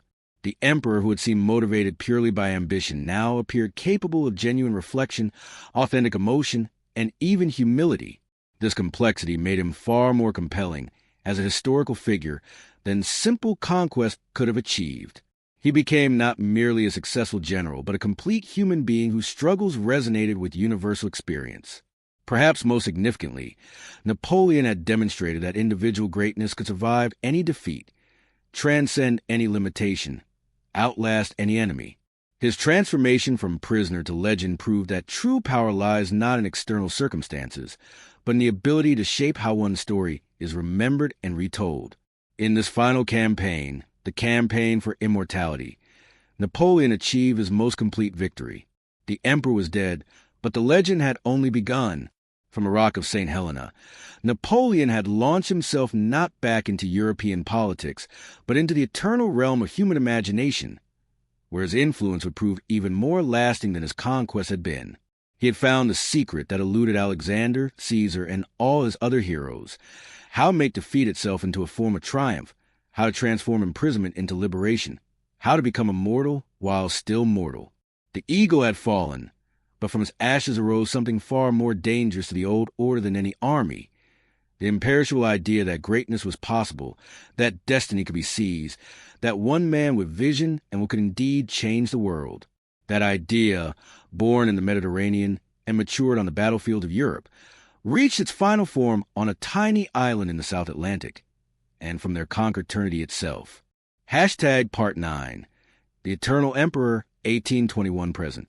Hashtag the resurrection of legend. Asterisk, I shall live in the memory of nations. Asterisk, death could not contain Napoleon Bonaparte. Within hours of his passing on St. Helena, the transformation from fallen emperor to immortal legend accelerated beyond anything his enemies had feared or his followers had dared hope. The man who had once declared impossible is not French proved the truth of his words by achieving in death what had eluded him in life: permanent conquest of the human imagination. The news of Napoleon's death reached Europe through British channels. Yet even his captor's official reports could not diminish the impact of his passing.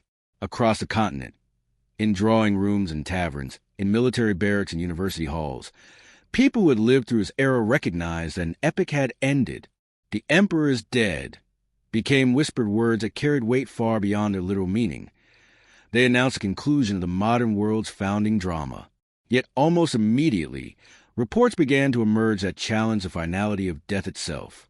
Sailors claimed to have seen a figure in a gray coat walking St. Helena's cliffs at twilight. Soldiers swore they heard familiar commands echoing across battlefields where Napoleon had once triumphed. The rational age that Napoleon had helped create found itself confronting the mysterious persistence of charismatic authority beyond the grave. The Catholic Church faced a particular dilemma in Napoleon's death. He had died without the last rites, having spent his final years in conflict with religious authority. Yet across Catholic Europe, masses were said for his soul, and priests found themselves pressed to explain how a man who had both protected and persecuted the church should be remembered. The theological questions raised by Napoleon's career, the relationship between earthly and divine authority, the morality of necessary evil, the nature of providential destiny, would occupy religious thinkers for generations. Liberal intellectuals, who had opposed Napoleon's tyranny during his lifetime, now found themselves eulogizing him as a champion of progress against reaction. The same newspapers that had celebrated his exile now mourned his death as a victory for forces of restoration over revolutionary change. This posthumous rehabilitation revealed the extent to which Napoleon had successfully reframed his career during his St. Helena years, transforming conquest into liberation and defeat into martyrdom. Hashtag the return of the ashes. Asterisk, I wish my ashes to rest on the banks of the Seine, in the midst of the French people whom I have loved so well. Asterisk, Louis Philippe's decision in 1840 to repatriate Napoleon's remains was both political calculation and historical inevitability. The July monarchy, seeking legitimacy through association with French glory, recognized that Napoleon had become too powerful a symbol to remain in British hands. The return of the ashes became 19th century Europe's most spectacular funeral, transforming death into resurrection and exile into homecoming. The expedition to retrieve Napoleon's body from St. Helena was planned with the precision of a military campaign. The frigate Belle-Poule carried not merely diplomats and officials, but artists, writers, and veterans whose presence would validate the ceremony's historical significance. When Napoleon's coffin was exhumed, witnesses reported that his face remained perfectly preserved, as if death itself had hesitated to claim such extraordinary features. The funeral cortege that carried Napoleon from Le Havre to Paris became a procession of national reconciliation. Royalists and Republicans, veterans and civilians, rich and poor, all classes of French society united in homage to the emperor who had embodied their country's greatness. The ceremony revealed that Napoleon had achieved something that had eluded every monarch. He had become truly representative of the French nation, transcending the political divisions that separated his countrymen. Victor Hugo captured the moment's significance in words that became instantly canonical. Napoleon's funeral was not a burial but an apotheosis. France did not inter a corpse but enshrined a god. The poet's hyperbole reflected popular sentiment that recognized in the ceremony not merely the honoring of past greatness, but the affirmation of continuing national destiny. The tomb at the Invalides was designed as a temple to imperial memory, with every detail calculated to reinforce Napoleon's transformation from historical figure into eternal symbol. The circular crypt, accessed by descending steps that forced visitors to bow before the sarcophagus, created the impression of approaching a shrine.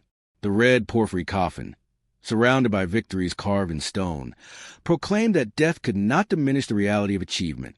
Yet perhaps most remarkably, Napoleon's return coincided with the emergence of his nephew, Louis Napoleon Bonaparte, as a significant political figure.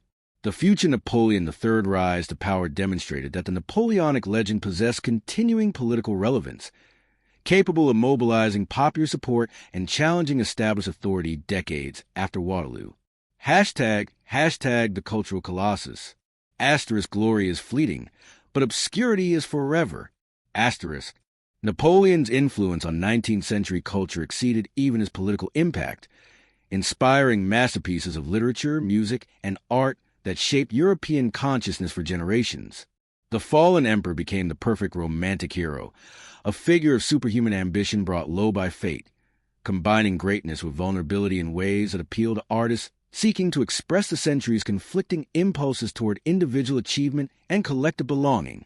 Literary giants discovered in Napoleon's story inexhaustible material for exploring themes of power, ambition, and destiny. Stendhal, who had served in the imperial administration, created protagonists whose psychological complexity reflected their author's intimate understanding of Napoleonic charisma. Julian Sorel in The Red and the Black embodied the type of ambitious young man for whom Napoleon represented possibility itself, the proof that merit could triumph over birth, that it could overcome circumstance. Victor Hugo elevated Napoleon into a figure of cosmic significance, comparing him to forces of nature and claiming for him a place in the pantheon of world historical individuals. Napoleon is a Muhammad of the West, Hugo declared, recognizing that the emperor had launched not merely military campaigns, but a new form of civilization. The poet's Napoleon was both destroyer and creator, both tyrant and liberator, a figure whose contradictions reflected the contradictions of modernity itself. Honoré de Balzac's Human Comedy revealed Napoleon's continuing influence on French society decades after his death. Characters throughout Balzac's novels measure themselves against Napoleonic standards of achievement, while the social climbing and financial speculation that characterize the Restoration period appear as degraded forms of imperial energy. For Balzac, Napoleon represented an authentic greatness that his successors could imitate but never equal. The influence extended beyond literature into music, where composers found in Napoleon's career dramatic material perfectly suited to the romantic emphasis on individual heroism and tragic destiny. Beethoven's complex relationship with Napoleon, admiration coupled with disappointment, reflected broader European ambivalence about revolutionary leadership. The Eroica Symphony remained a monument to Napoleonic ideals even as its composer rejected Napoleonic reality. Visual artists transformed Napoleon into the 19th century's most recognizable icon, creating images that became permanently embedded in popular imagination. The gray coat and tricorn hat, the hand tucked into the waistcoat, the penetrating gaze directed toward distant horizons, these elements created a visual vocabulary that instantly evoked imperial greatness and romantic tragedy. Hashtag the military legacy. Asterisk, I may lose a battle, but I shall never lose a minute. Asterisk, Napoleon's influence on military science proved even more lasting than his cultural impact, fundamentally transforming warfare and establishing principles that remain relevant through both world wars and beyond. Military academies throughout the world made his campaigns required study, while his strategic concepts became the foundation of modern military doctrine. The Napoleonic system of warfare, rapid concentration of force, decisive battle-seeking, exploitation of victory through relentless pursuit, established templates that dominated military thinking for over a century. Prussian staff officers studied his methods obsessively, developing the planning systems that would later produce German military superiority. American Civil War generals on both sides claimed inspiration from his campaigns, while European military leaders measured their achievements against his standards. Karl von Clausewitz, who fought against Napoleon at Waterloo, developed this theoretical framework for understanding war largely in response to Napoleonic innovation. On War, attempted to explain how Napoleon had revolutionized military art by subordinating tactical considerations to strategic objectives and strategic objectives to political goals. Clausewitz's famous observation that war is politics by other means directly reflected his analysis of how Napoleon had used military force to achieve comprehensive political transformation. The Grande Armée's organizational innovations, the corps system, merit-based promotion, standardized equipment and training, became models for all subsequent military establishments. Napoleon's insight that modern warfare required both professional competence and popular enthusiasm influenced military development throughout the 19th and 20th centuries. His creation of the Imperial Guard as an elite formation inspired similar units in armies worldwide. Perhaps most significantly, Napoleon established the archetype of the modern military leader, the commander who combined tactical expertise with strategic vision, personal charisma with administrative competence. Every subsequent general of the first rank, from Wellington to Patton, from Moltke to Montgomery, was inevitably compared to Napoleonic standards and found his reputation enhanced or diminished by the comparison. Even military failures were analyzed through Napoleonic precedents. The German invasion of Russia in 1941 was immediately compared to Napoleon's 1812 campaign, while the collapse of Hitler's empire recalled the emperor's downfall after Waterloo. Military historians found in Napoleon's career a complete encyclopedia of strategic principles, tactical innovations, and leadership lessons that remain applicable regardless of changing technology. Hashtag the Democratic Revolution. Asterisk, equality must be the first element in education. Asterisk, Napoleon's most profound legacy lay not in military conquest, but in the democratic ideas his career had spread throughout Europe and the Americas. The man who had crowned himself emperor had paradoxically accelerated the destruction of traditional monarchy by demonstrating that legitimate authority derived from achievement rather than birth, from popular acceptance rather than divine appointment. The Napoleonic Code influenced legal systems in over 70 countries, establishing principles of equality before the law that undermined aristocratic privilege wherever they were adopted. The Code's emphasis on property rights, individual liberty, and merit-based advancement provided legal framework for emerging bourgeois society, while protecting revolutionary gains against aristocratic restoration. Educational reforms that Napoleon had implemented in France became models for public school systems throughout the world. His creation of the University of France, with centralized curriculum and competitive examinations, demonstrated how modern states could use education to promote both individual advancement and national unity. The lycée system he established produced generations of professionally competent administrators whose loyalty was to the state rather than to traditional elites. The Legion of Honor, rewarding achievement regardless of social origin, inspired similar institutions worldwide and helped establish the principle that true nobility came from service rather than inheritance. Veterans of Napoleon's armies carried these ideals throughout Europe and the Americas, becoming agents of democratic change in societies still dominated by traditional hierarchies. Revolutionary movements across Europe explicitly claimed Napoleonic inspiration, viewing the emperor as proof that established orders could be overthrown through combination of popular support and determined leadership. The revolutions of 1848, Italian and German unification, even the American Civil War, all were influenced by Napoleonic precedents and animated by Napoleonic ideals of national self-determination and individual advancement through merit. Hashtag the modern Prometheus. Asterisk, I have tasted supreme power and I cannot give it up. Asterisk, as the 19th century progressed, Napoleon's story acquired mythic dimensions that transcended historical accuracy and entered the realm of archetypal narrative. He became the modern Prometheus, the figure who stole fire from the gods and gave it to humanity, suffering eternal punishment for his presumption, while providing the spark that would transform human civilization. The Prometheus parallel was particularly compelling because it captured both Napoleon's creative and destructive aspects. Like the Titan of Greek mythology, he had brought transformative power to humanity, democratic ideals, administrative efficiency, legal equality, educational opportunity. Yet also like Prometheus, he had paid a terrible price for his presumption, chained to the South Atlantic rock, while eagles tore at his vitals. Psychological interpretations of Napoleon's character began to emerge as the century developed more sophisticated understanding of human motivation. His extraordinary ambition was analyzed as compensation for early humiliation, his need for constant activity as flight from inner emptiness, his creation of imperial hierarchy as sublimation of democratic impulses. These psychological readings made him more rather than less compelling as a cultural figure, revealing vulnerability beneath apparent invincibility. The emergence of photography created new possibilities for Napoleon's visual representation, as artists could now create historically accurate images rather than rely on traditional artistic conventions. Matthew Brady's photographs of Civil War battlefields were explicitly compared to Napoleonic scenes, while the new medium's ability to capture individual faces gave unprecedented immediacy to historical narrative. Literature began to explore Napoleon's inner life with unprecedented psychological sophistication. Tolstoy's War and Peace presented him as a figure both great and limited, capable of extraordinary achievement, yet ultimately subject to historical forces beyond any individual's control.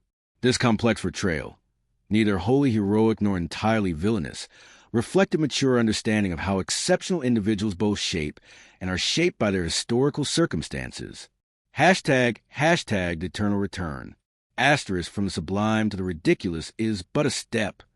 Asterisk, the 20th century witnessed Napoleon's transformation from historical figure into universal symbol, his story providing template for understanding modern phenomena from totalitarian dictatorship to democratic revolution. Every subsequent leader who combined popular appeal with authoritarian methods was inevitably compared to Napoleon, while his career became a cautionary tale about the dangers of unchecked ambition. Adolf Hitler's rise and fall were constantly analyzed through Napoleonic parallels. From his seizure of power through popular support to his disastrous invasion of Russia, to his final defeat by a coalition of democratic powers. Yet the comparison revealed crucial differences. Napoleon had genuinely spread progressive ideals even as he established personal dictatorship, while Hitler's regime was motivated purely by destructive ideology. Charles de Gaulle consciously modeled his leadership style on Napoleonic precedents. From his dramatic return to power in 1958 to his creation of the Fifth Republic's strong presidential system, de Gaulle's success in combining democratic legitimacy with authoritarian efficiency demonstrated that Napoleonic methods could serve democratic purposes when employed by leaders committed to Republican ideals. Hollywood's fascination with Napoleon produced more films about him than any historical figure except Jesus Christ, testament to his continuing hold on popular imagination. Each cinematic interpretation reflected its era's preoccupations. 1920s versions emphasized romantic heroism. 1940s films stressed anti-authoritarian themes, while more recent productions have explored psychological complexity. The advent of television and digital media has only accelerated Napoleon's cultural influence, making his image and story available to global audiences. Video games allow players to experience Napoleonic warfare firsthand, while documentaries analyze his campaigns with unprecedented detail. The internet has created communities of enthusiasts who debate every aspect of his career with scholarly precision and passionate intensity. Academic historians continue to reassess Napoleon's significance as new evidence emerges and interpretive frameworks evolve. Recent scholarship has emphasized his role in spreading democratic ideals, his influence on economic development, and his impact on gender relations and social mobility. Far from diminishing his historical importance, these studies have revealed additional dimensions of his transformative influence. Hashtag the measure of greatness. Asterisk, a man will fight for a bit of colored ribbon. Asterisk, how then should we measure Napoleon's greatness? Not merely by battles won or territories conquered, though his military achievements remain unparalleled. Not simply by institutions created or laws written, though his administrative legacy endures worldwide. His truest greatness lies in having demonstrated that extraordinary individuals can indeed reshape history, that merit can triumph over birth, that human can overcome seemingly insurmountable obstacles. Napoleon proved that greatness is not the exclusive possession of those born to privilege, but the potential achievement of anyone with sufficient vision, energy, and determination. In an age when kings claim divine appointment, he showed that legitimate authority derived from popular consent and personal achievement. This lesson, however imperfectly he embodied it, became one of the foundation stones of modern democratic civilization. His influence transcends political and military spheres to encompass the entire range of human endeavor. Artists found in his story themes of ambition and tragedy that continue to inspire creative work. Scientists and inventors were motivated by his example of applied intelligence transforming reality. Educators adopted his meritocratic principles to create systems that reward achievement over status. Perhaps most importantly, Napoleon demonstrated that individual agency remains possible even in an age of mass society and impersonal institutions. His career proved that one person with vision and who can still make a difference can still bend history to their purposes, as he once claimed. This lesson, endlessly inspiring to those who refuse to accept limitations as permanent, ensures his continuing relevance. The emperor is dead. The man who once controlled the destiny of millions now exists only in memory and monument. Yet his influence continues to shape our world in ways both obvious and subtle. Every time merit is rewarded over privilege, every time popular challenges established authority, every time an individual dares to believe they can change the world, Napoleon's legacy lives on. He sought immortality and achieved it, not through conquest but through inspiration. He wanted to be remembered as the greatest man who ever lived, and perhaps, in the truest sense, he is. For he showed humanity what it might become when genius, ambition, and opportunity combine in a single extraordinary individual. That vision, once glimpsed, can never be entirely forgotten. The eagle has landed, an eternal realm of human possibility.